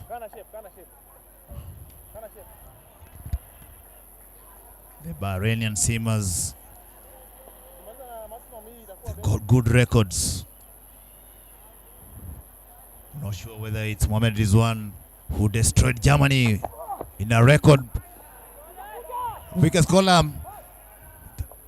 This is a mix-up here. This is awareness lacking here. I thought the captain was doing the right thing.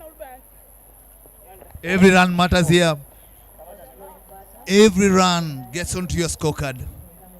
Every run you get close to the target. But it seems like Lucas Oluoch had already given up. Most importantly, Dan, remember, it was the last ball of the 19th over. That's a bit of lack of awareness. He could have taken that chance. Just botch.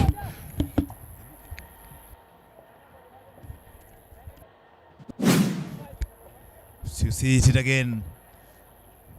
We were 132 for 7. Last ball of the 19th over. Jimmy, just watch how Lucas is standing on the crease. Just watch how he was standing on the crease. As you rightly said, no much awareness. He had given up. Anyway, Kenya losing 8 wickets. 132 for 8, last over of the match. Tries to drive it down the ground, but he'll only get a single. Very heart feeling as not just as a commentator or as a cricketer, a former cricketer. Dhiren losing his wicket, not much of his fault. He knew what was needed. He wanted to take charge.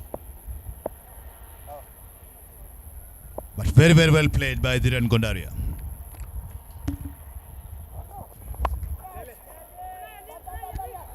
Up in there. Who wants it? Everybody wants it. Keeper drops it. Oh my. Oh my. They might feel the game is in their pocket. That's a dropped catch that has no pressure. You are allowed to do that in this situation that we are in at the moment. But had it been 6 or so runs required, that would have been a different story.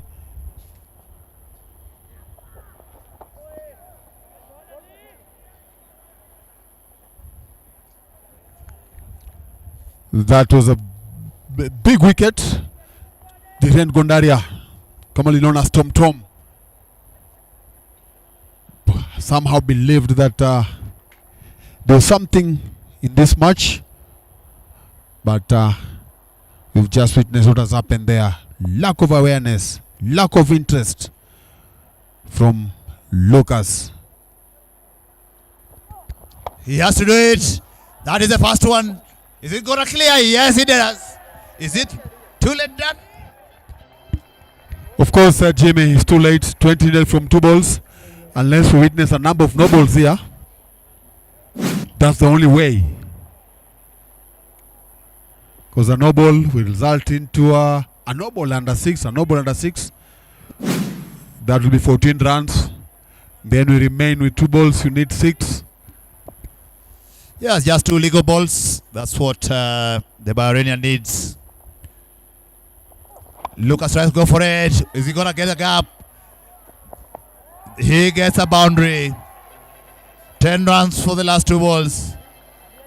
If you remove those 10 runs from the 20 runs Lucas has scored. Well picked, nice and full. Good power hitting. Ahmed.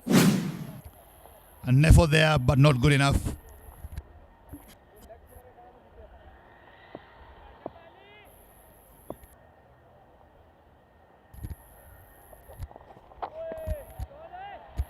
And Bahrain, they come on top, winning by 15 runs. Good start for the tour of Kenya. They take the win. First game of the series, winning by 15 runs. That's the end of today's match. Bahrain won by 15 runs.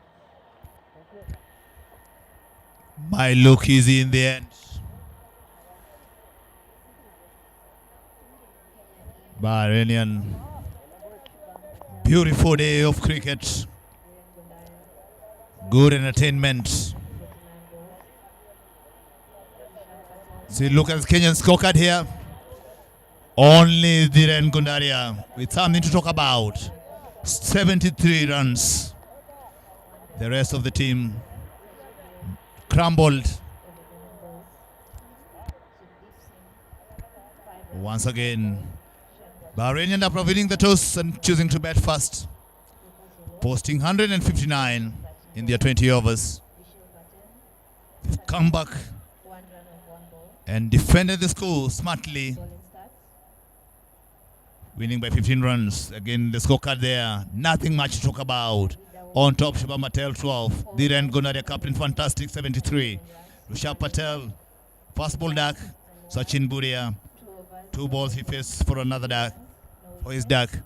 Rakeb Patel senior most 1 from 5. Sachin Gill shows a glimpse, but left for 14. Sukhdeep Singh, the wicketkeeper, couldn't manage much with the rest. Only Lucas in the end with 20. Bowling stand out there, nothing. Mohammed Rizwan the man who did all the damage. 4 for 17 at one situation. He had 4 for only 6 runs. Earlier on, Fiaz Ahmed, big hitter, 89 from 49. Up front, Prashant Kurup, their wicket-keeper batsman, good control, saw the new ball through, and lots of difference. They kept the momentum going.